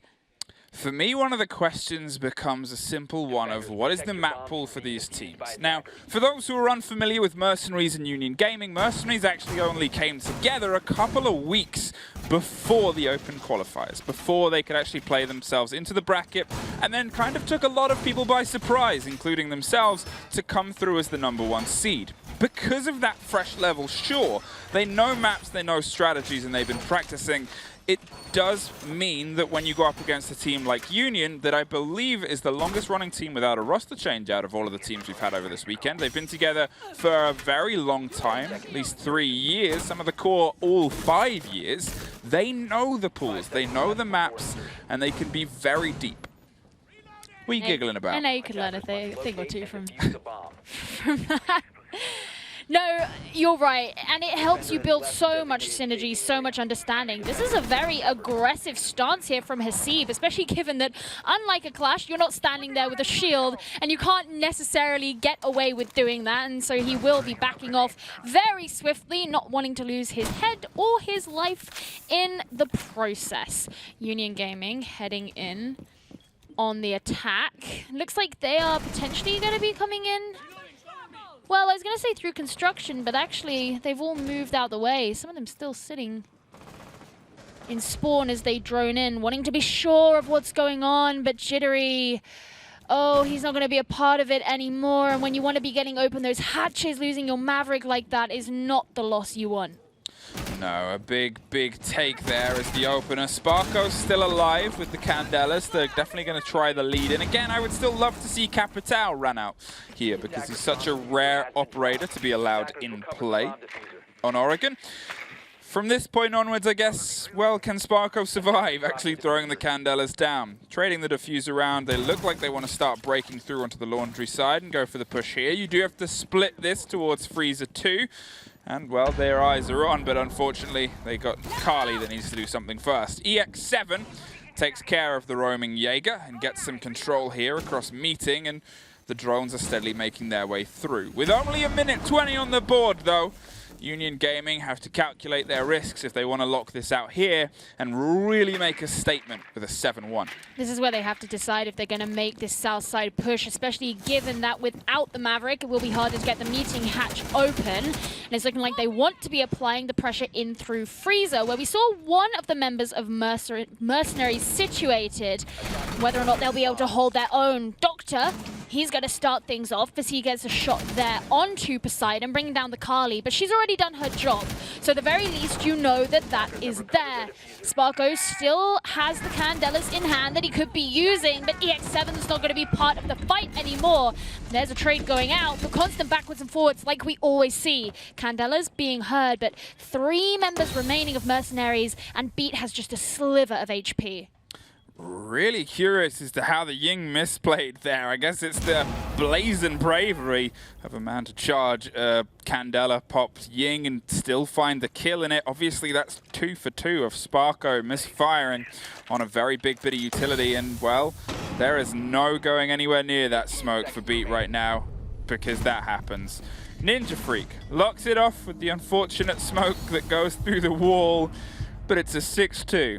That far from means it's over. There is something about MercenarieZ that just screams that they pull out the rounds they need only when they're really down to the wire. Union go along with this complete slew of maps under their belt. And as soon as you get to the point where they're about to win, MercenarieZ are like, oh, actually, I think we're supposed to, we want to do that. We want a little bit of that. That's us. That's us. That's our play. And that's what they do. And they did it so decisively in that round. And it makes you question, why haven't they been doing that so far? Well, more importantly, are they going to be able to do it going forward? Heading back upstairs are MercenarieZ, who weren't successful in defending this site back in round 7. And actually, they had a pretty hard time defending this site back in round 7. In the wise words of Poet Laureate Lizzo, why Ying great till she gotta be great? Hasn't been able to find anything, and Sparko's gonna stick on the decision. Gonna try and continue that role.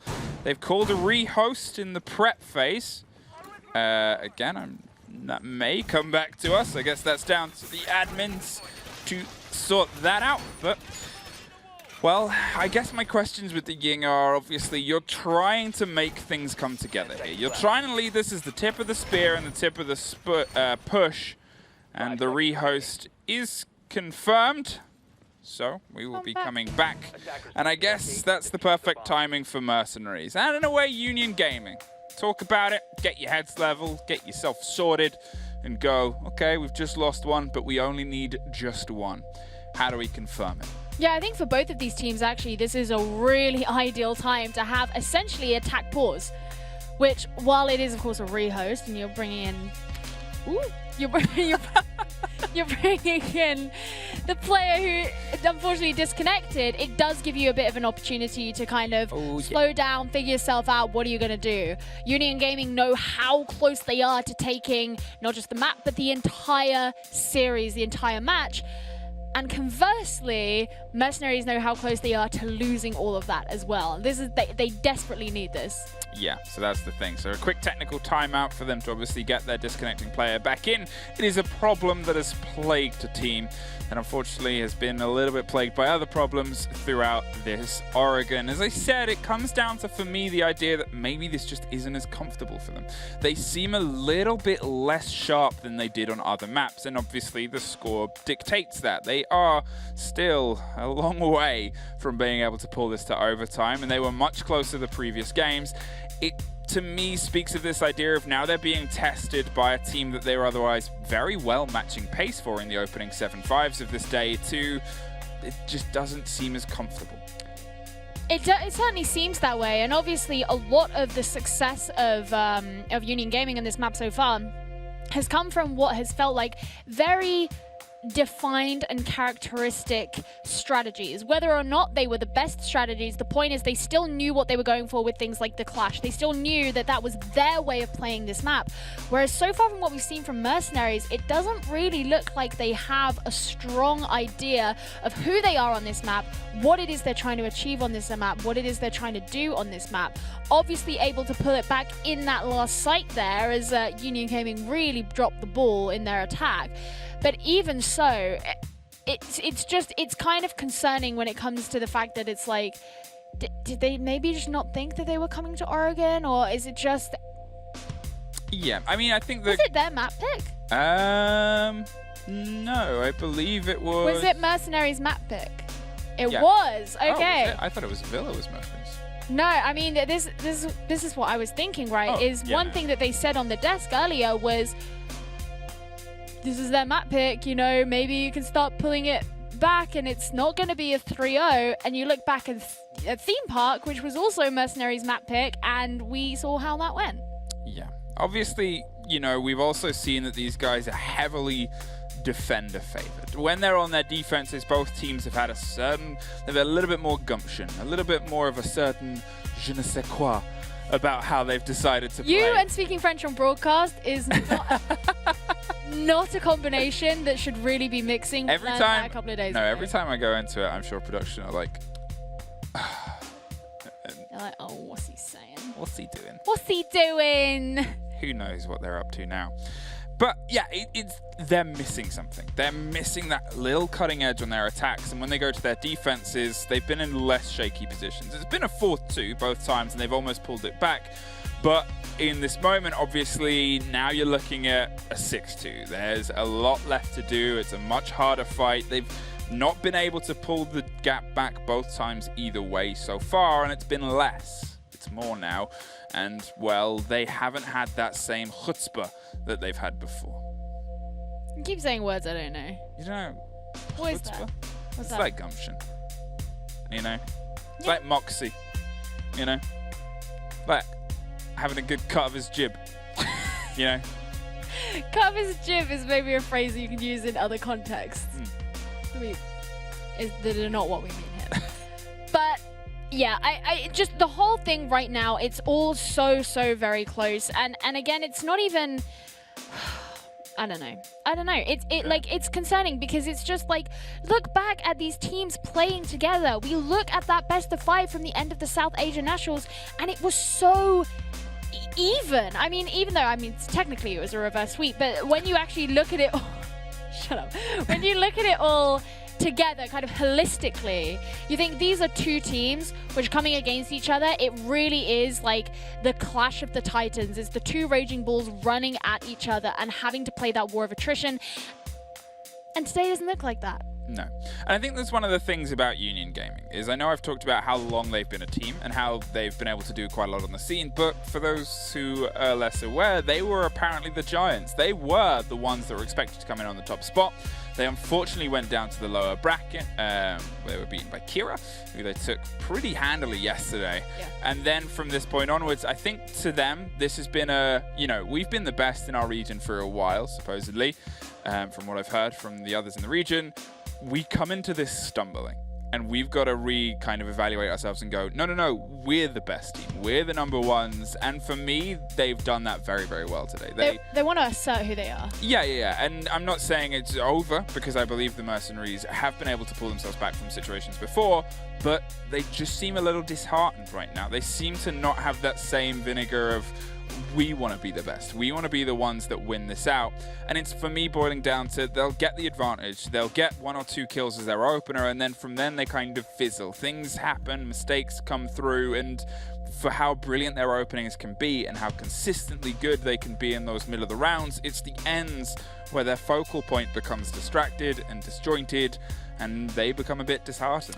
I mean, this was one of the big things that I had written down coming into today in my notes was, okay, you've got these players on the side of Mercenaries who really showed up yesterday and did very well when you look at things like gunfights, but because they're going against a team who are equally good at the same things, is it going to be enough? They're going to have to show up in different ways and in different areas that we look for in every other region when it comes to the fundamentals of Siege being good enough, when it comes to the strategy, the teamwork, the utility usage, and that, I feel, is where Mercenaries are falling behind Union Gaming. And that is, when you get to this level of Siege, when you're really at the top, those are the things that will consistently hand you success, not gunfights. You can't expect to go up a team who are just as skilled at you at aiming down sights and pressing mouse 1 and hoping to get consistent wins. You just can't. So Mercenaries, they've got to pull this out. This is their last opportunity, their last chance. They're coming back upstairs, as we said. They had a really difficult time on round 7 when Union Gaming took such a decisive win with a really good plan. Are they going to be able to do it? If you're fans out, I would say cross your fingers, because what they need right now, I believe, Mercenaries, is a bit more hope, a bit more belief in themselves, because you know, I know, their fans know, they are capable of more on this map, and more in this showdown in general.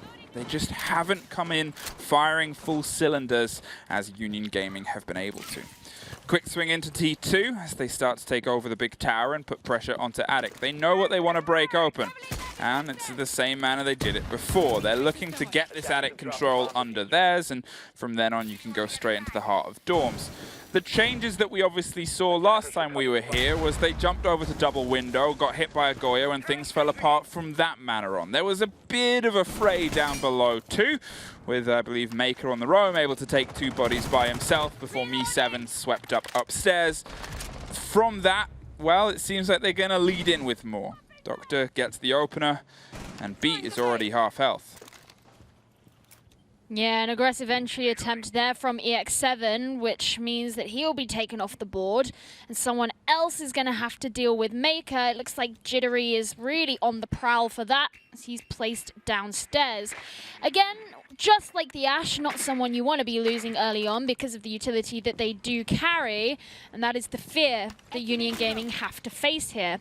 As you said before, they do move on to big window relatively early. We've seen Sparko kind of not do so great with the Candelas in the last round, so have to see if he can pull those out this time. Still, the added control is being held there by Me7, who did move away before, and obviously kind of different to how they did it last time. Jittery does get the shot there onto Maker. That means that roam that Mercenaries were relying on is now no longer there, and he's going to get the frag grenades ready. Not going to catch anyone, though. Sec1 getting cooked. He decides to put it back in his pocket. as he makes the rotate around to join the rest of his team. Well, Sparko, you're gonna... No, you're not... Oh, you're not gonna do it this time. Oh. Honestly, mate, at this point, hang up the Candelas.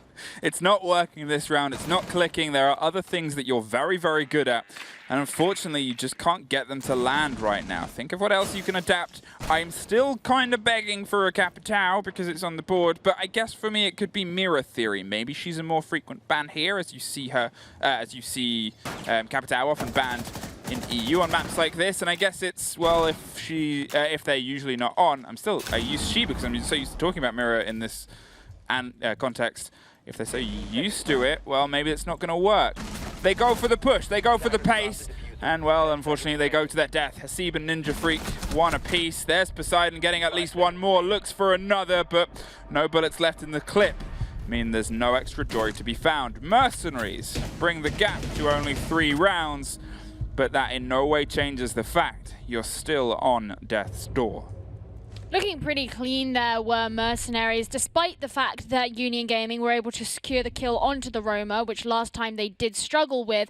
They still relinquished the push into Attic. Last time, when MercenarieZ were defending it, they placed the alibi Prisma there instead and didn't really have much of a human presence. So while it pulled away time, it didn't necessarily have that same level of threat, and obviously Union Gaming pushed in pretty well. This time that wasn't the case. They didn't actually gain that control because Me7 was still playing around there.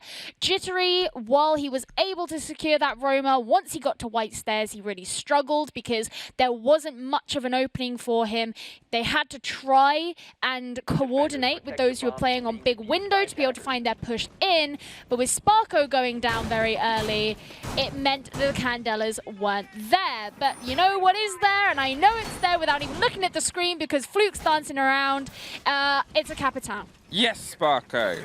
Good. This is a good change, I believe, because it's such a good bit of utility on this map. Capitao is great on any map, okay? Wamai was introduced generally to a lot of people's pointing fingers of, there's someone he stops Capitao, he stops the bolts. Wamai is off the board, Capitao is on the board. You're looking at Oregon, a map built around these tight play spaces, plant corners, angles and possibilities. And nobody was bringing him apart from one round to try and fight a clash here. Sparko. Instead of looking for an aggressive lead in, I know your team is very good at it, and I am glad that you are now looking at how else you can control the space.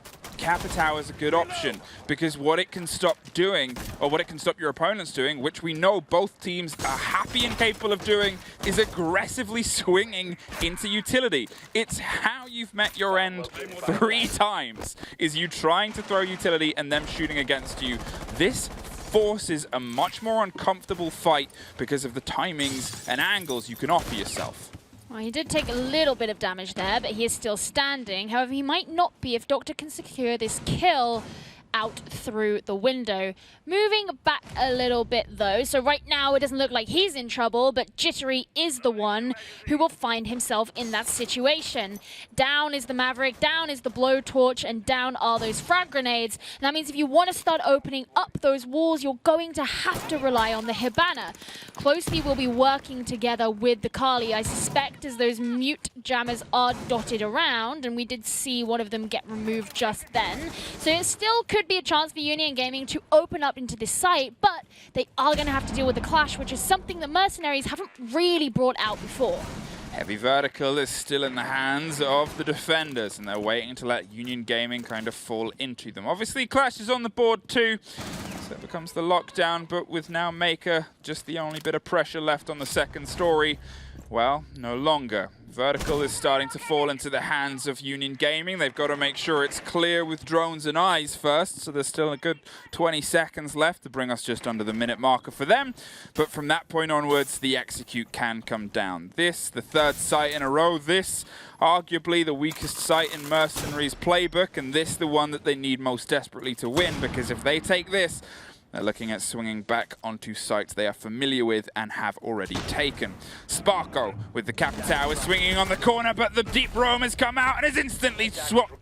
Me7 is there to get one. The C4 goes off, but Doctor does too, taking care of Sparko and leaving just Poseidon.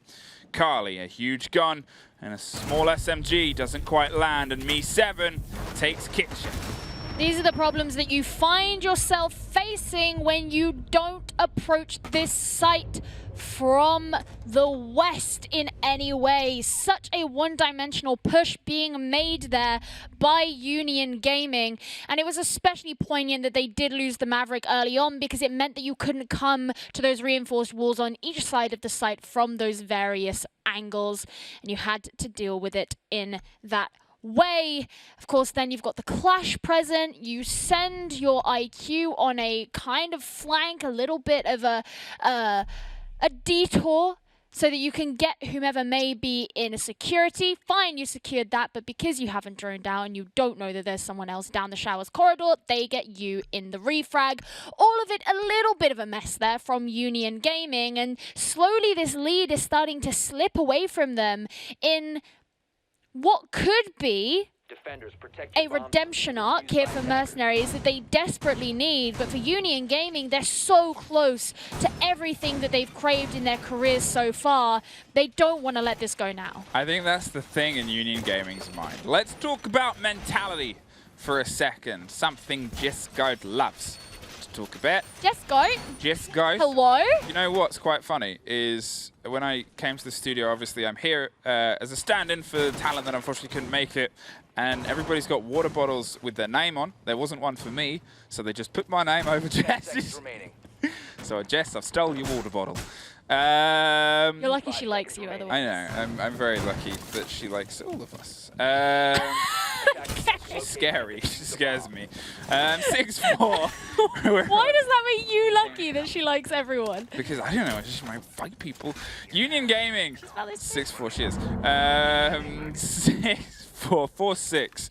Jess Goat's height as they look to see if they can try and lock down, as you said. But mentality, the original point I was going to make before I tangented about a woman who's not even here, is very, very devastating for some teams, and it looks like it might be the same for Union. They were only 2 rounds away from winning on the maps. They were only 2 rounds away from winning the whole thing, and now they're only 2 rounds away from winning it again. They were much more.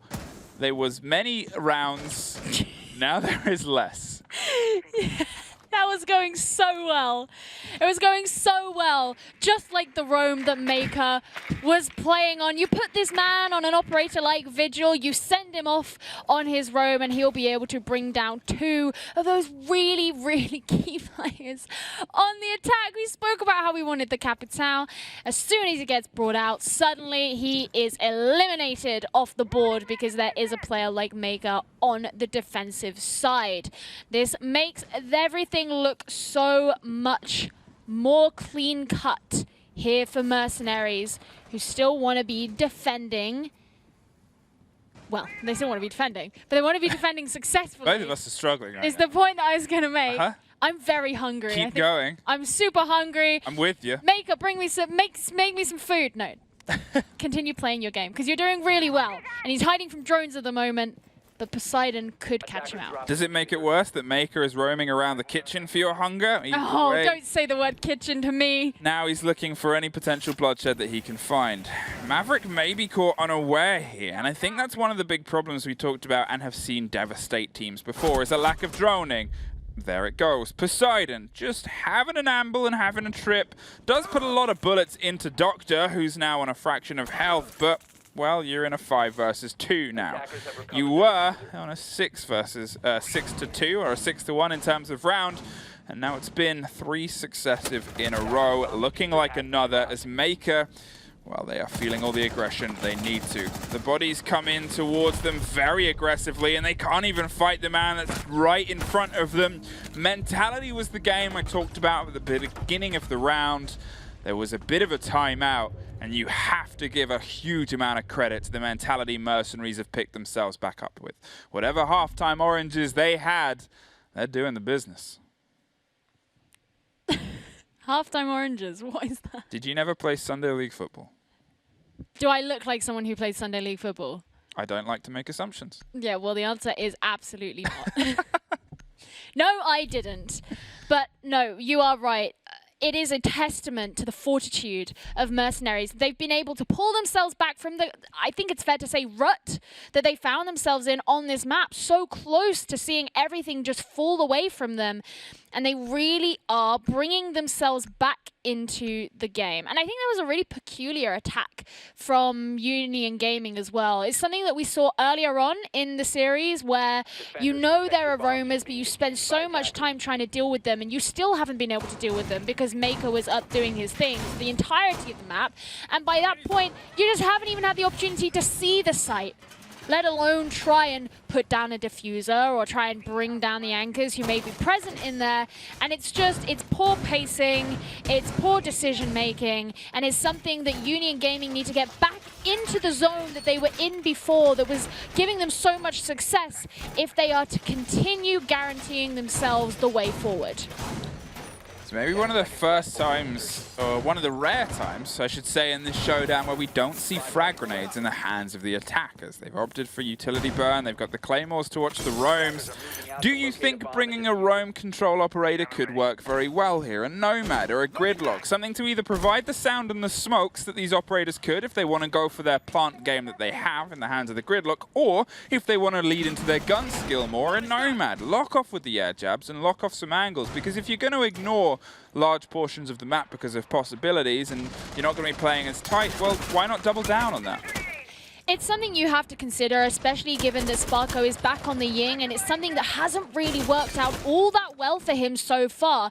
Yes, Union Gaming were able to take the attack back on round 7 on this site, and that was something that was credited towards that, but that was really risky. That was super risky. I'm really not surprised to see Maker be taken down there as he was such low health and just basically ran across the line of sight. But yeah, it's something that you do have to consider. But now I guess you could say that the primary roamer for the defense has been taken down, and so maybe the roam control isn't needed quite so much.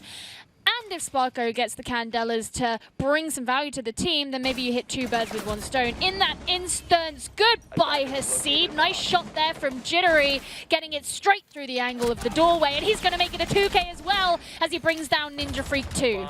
MercenarieZ, why are you peeking these things? You have just made so many little mistakes after being flawless for so long.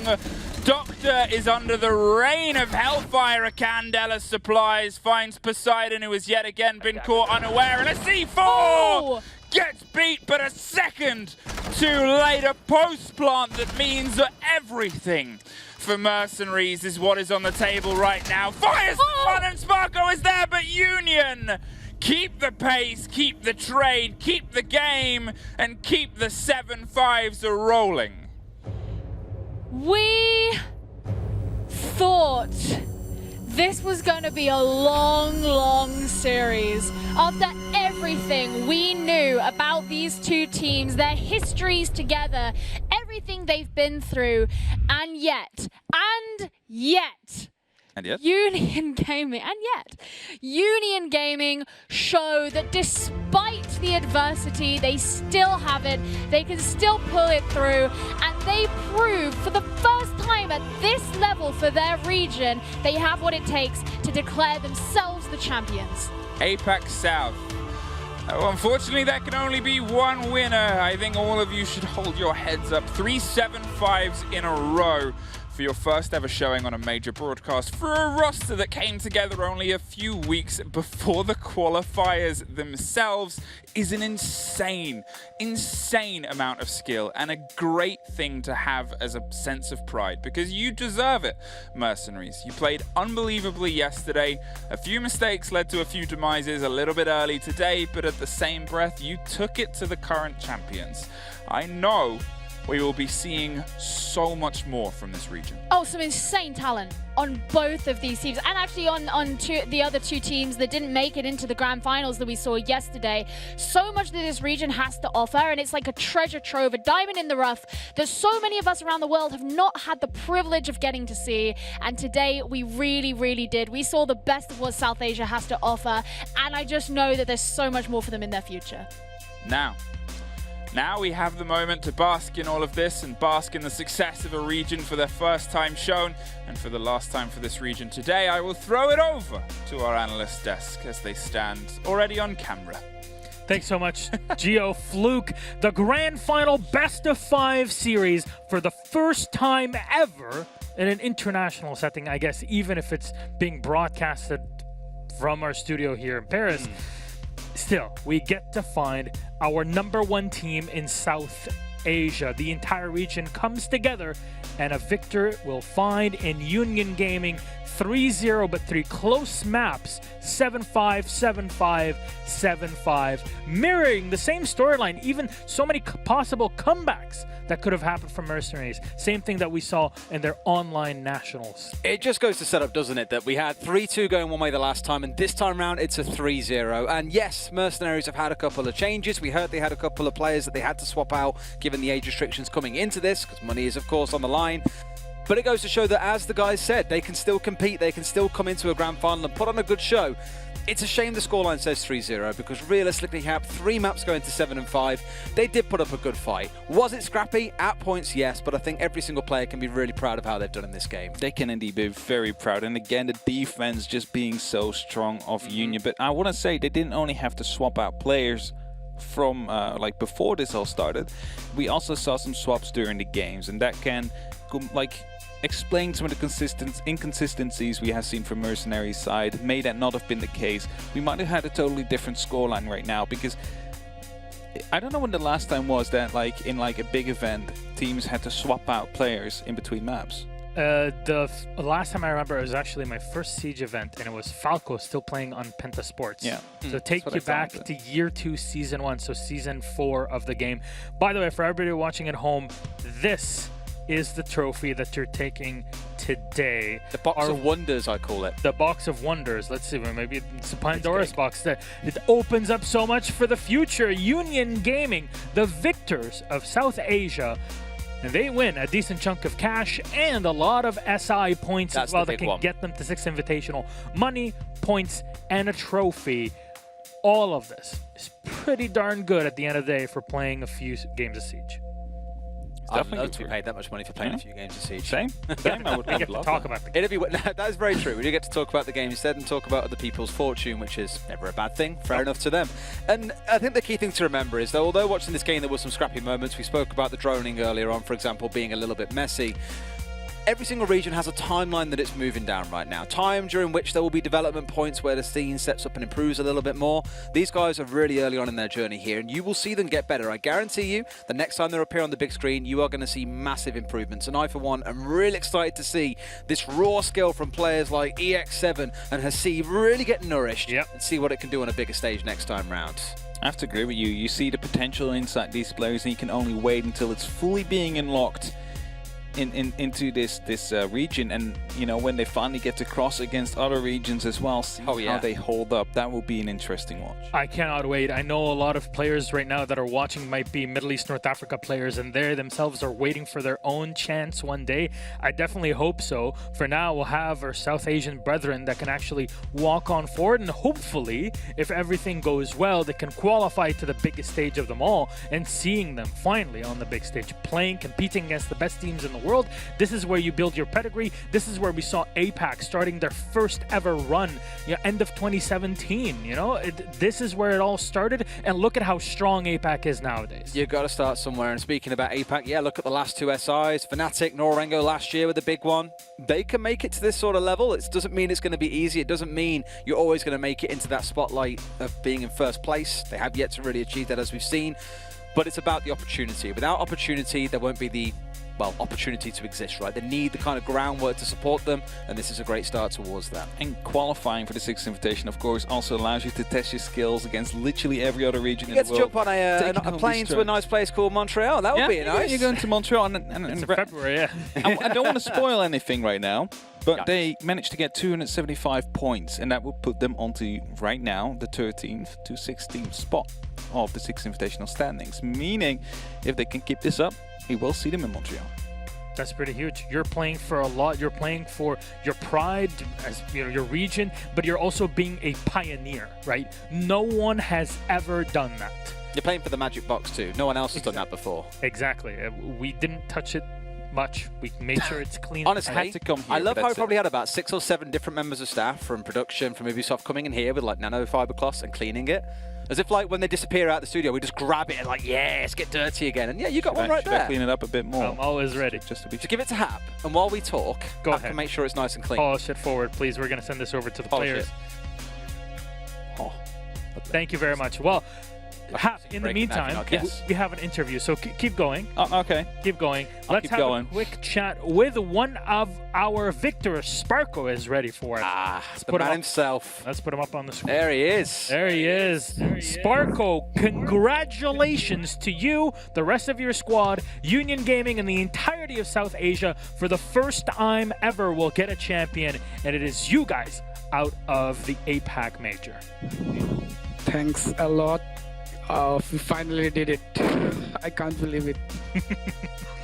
You can be This very is proud like- of yourself. Yeah, this is like a war. Like we wanted to play in the main platform, in the main ESL Ubisoft. I mean Rainbow Six Siege, where we see the Pro League players have been playing for a long time. We used to watch them, used to get inspired by watching them. Finally, we did it. It feels really amazing. And you know what? The future players in South Asia and in the world are watching you right now and will continue to watch your games and replays in the future and say, you know what? These were the first players, the pioneers that started it all, and now we're inspired by you. That's how it continues. You gotta be very proud of yourself, Sparko, yourself, and the rest of the squad in the region. Please, Hap, Des, any questions you'd like to ask to dig through this very tight series? First of all, congratulations on becoming a new inspiration for the entirety of your local scene. And the question I have is, how are your defenses so damn watertight? So, people says that our defense are really solid. We cover up every every weakness spot. We covered up everything. We know where the push is gonna be, and we fix our positions according to the pushes. So, and they get into the trap, and we make the round. Like you saw in Clubhouse, we almost made it from defense, I think. So in Oregon also. So yeah, we need to work in our attack also. Yeah, we'll work on it. Yeah, Club obviously is where you guys started on attack, which gives I guess kind of a fear given how we've seen this series play out, right? Very kind of defender leaning. Both teams doing really well on the defenses, but you guys just edging ahead at 7-5 and 7-5. What was the emotion like in the team when it comes to that moment where you're going into round number 12, one more round goes to overtime, or you take the round and you go through? Having that happen 3 times in a row has got to be stressful, exciting, emotional, many things at once, right? Yes, so I'll tell you one surprise. So we were not prepped for theme park. We chose that map by mistakenly because the new rules, we didn't know the new rules. So we didn't, our default plan is always theme park, and we didn't know the new rules of the best of 5. So we gave them the big map, and they picked. We're like, what? Oh no! This is like we didn't play for 5 months. What are we gonna do? Like if you watch our bans, it was theme park, it was always theme park. Yep. But I don't know when we won the first map. We're like, guys, we won their map, which we didn't even play. We were very surprised, and I was like, these guys literally 7-0'd on it yesterday. Why would you take them to a map like this? But you made it work. Apparently sticking EX7 on the roam and saying, look, play Vigil, sit inside a bunk, kill 4 people, no problem, right?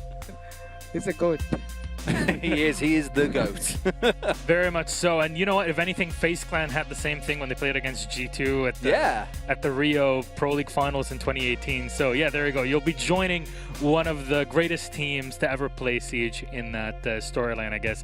Sparko, anything you'd like to say to all the fans that are watching out there and to all the aspiring players from the regions that have been watching today? I just want to dedicate this win, like, the ESL India LAN series which happened last year. Like, Yep. you know that we are the fan favorites in this region, but we could not give them the, the main title or any like the main win.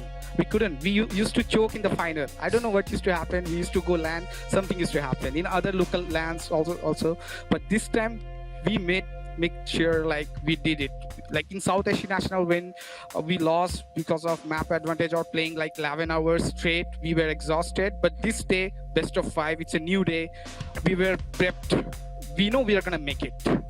And I just want to say, like, we were not afraid of any opponents. We were afraid of our connection and internet issues. You know, I understand that. Via the internet. I understand that feeling. Yeah. internet and the power. So last time in South Asia National, we had some backup issues. So this time we managed everything backup, everything like the power cut or etc. So that was the fear which we had. Well, I want to dedicate this win to our community.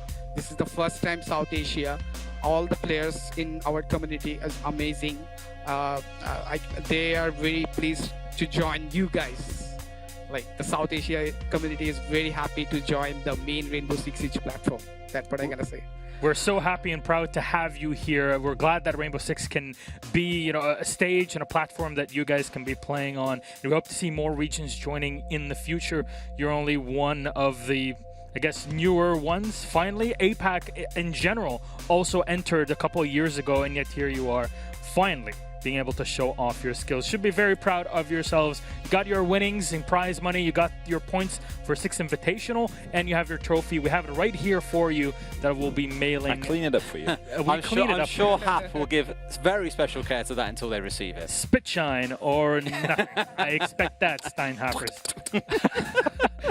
In the end, Sparko, thank you so much. Congratulations on your victory, and we hope to see you not just playing online, but actually at a LAN event sometime in the future to see more of what your region can bring. Thank you so much. Congratulations. Good night. Bye-bye. I just want to say UG No, go ahead. No, bye-bye. Go. UG on top. UG on top again? I mean, he said it yesterday. I mean, they are on top. They are. He's They are being on paid top. every time he says that. All right.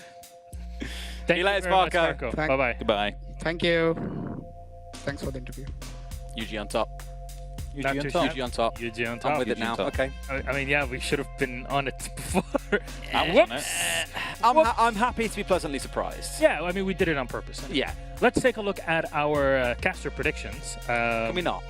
Yes, hide me so I can hide behind the prediction. No. Oh, unlucky Des. Bit further. 50% is not there bad. you go. Man. Like, I can't believe that. I mean, It's look, a coin Des, flip. Where'd he go?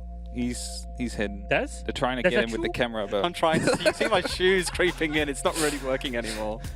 There you go, Des. Let's open it up to all 5 of us, actually, because there's some people that beat us, actually, today. Geo, Fluke. Top. Well, I was just double checking because I swear Hap's original prediction was for MercenarieZ. I wanted to go MercenarieZ, yeah, but yeah. it was too late. You wanted to switch. I was You wanted to go Union. MercenarieZ? I was You Union, did. and then I wanted to switch because the rain percentage was 10%. Okay. But then it was too God. late. Do you want to know something interesting? It wasn't actually the rain that dropped it. Oh, wasn't it? No. It was posted that a truck crashed into the telephone pole.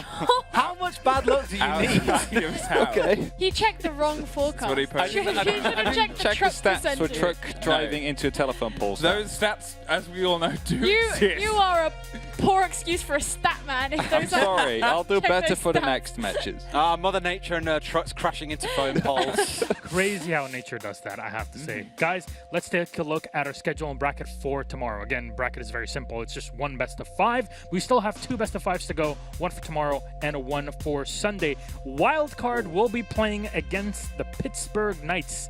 And this game, this best of 5 that starts early in the morning tomorrow, around 16 hours from now, will be the match that determines who the best team is in Oceania. The entire region has been culminating to this. Our fellow casters in the region have been casting through the entire Nationals and 6 Masters to get here. So the Marta, Guz, the entire squad basically going through it to get where we are today. So finally, we'll be the ones that actually close it out. It's such an underdog story as well. I'm really excited for it because the Pittsburgh Knights. Oh my God, Gio's going to Pittsburgh Knights are the kind of the big underdog team. You'd look towards Akami. We said this in the game the other day that they would be the team to make it there. Pittsburgh Knights predicted what was going to happen perfectly, got the spot, and now it's like, great, we beat the first boss.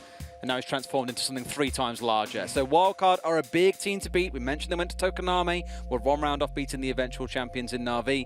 This is no small feat for them, but if they can pull it off, my UK heart that loves underdog stories will be very happy. I think everybody would be happy if that happens. But I guarantee we all turn up tomorrow and we all predict Wildcard to win. Yes. I mean, but the last time, we all predicted the same team. We all lost. Exactly. I'm happy to be wrong if it's for an underdog story. There we go. Exactly what we went through today. Gio, Fluke, excitement. I know the blood is rushing all through your bodies, I'm sure. Excitement Well, it always usually is. I hope so. I can see why you're a doctor. Not a doctor. Yeah, Don't give You are now, apparently, just a bad one. Yeah. Thought Milos the medic. I'm super excited, especially I did speak to Dev about it, and he's obviously super stoked. And yeah, I mean, he knows everything about the stories of this region, so we've got to do him proud, otherwise he's going to be disappointed in all of us. But I think it's going to be insane. The fact that Wildcard represents something so huge for the Oceanic region, and then Pittsburgh Knights, who we didn't expect to get there, they now have this next hill to climb, and it's this, as Des said, massive underdog story. Oh, I'm so weak for it. I love it. Because you're from the UK like me, we Yeah, love we underdog love stories. underdogs. We love underdogs. Yeah. Fluke's there just like, Yeah, right. underdogs. You know, all right. little dogs. Big Fighting dogs. the big dogs. What's there not to love? They've actually said it on Twitter themselves. They said that they like being the underdogs because they've been it twice and both times they've won. Does that mean we all vote wildcard? But Wildcard was the underdog when we went to Tokonami. Yeah. So is this like 2 chihuahuas bark at one another? I guess it's not fair. Does a Chihuahua typically get 1 map away from beating the eventual champions? Have you never watched One Chihuahua round, one Siege? round away.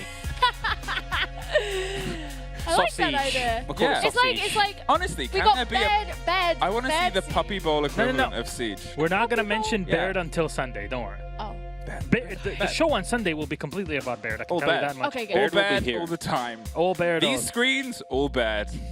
I mean, trophy, Can we have that? bad. If Dev can provide us with some I food was- that we can just play Can we get a live, I foot bed Baird? sleeping on his he bed. beta tested it for 1 match on post-analysis, so I guess it will happen at If we some could point. get a giant bird there, I was also thinking because there's like 6, if we could have each of our faces at one point on each of the squares. You've been watching too much Taskmasters, haven't you? I have been watching a lot of We it. did yes. spend a lot of time on that yesterday. Guys, thank you so I was much. napping. I would like to remind everybody that if you're watching right now from the South Asia region and you're looking at the players winning today from Union Gaming and you're impressed by what Mercenary showed, Monka S, and even with Kira Esports yesterday, then you can be part of that legacy yourself. You can go on the website rainbow6apac.com. There's a big, play now button that you can press, and from there you can go sign up to the weekly tournaments where you can gather experience, get some cash. Have to be 18 plus, but that's pretty much all it. Gather your team and play. Those weekly cups don't qualify you to your national tournament and subsequently to APAC South in terms of the whole division, but it'll give you enough experience for you to later sign up. In the next few weeks, the signups for the National League for the entire region will be going up, so you go sign up there with your team, and if you win through the qualifiers, just like our 4 teams did today, then you might be the team holding the trophy for the next big national tournament or the major for the region. Don't miss your opportunity, and well, maybe we'll be able to cast you. I'm sure we'll be super happy to do that. Show us your skills. Guys, thank you so much for a wonderful play day today. We'll be back tomorrow, again, around 16 or so hours, and it'll be the final game of Oceania Region Best of 5 Series, Wildcard versus the Pittsburgh Knights. We'll see you tomorrow. We love you. Good night. No one is being called a vegetable fruit today. No, I'm not a possum. Or a potato. Hap as a cake.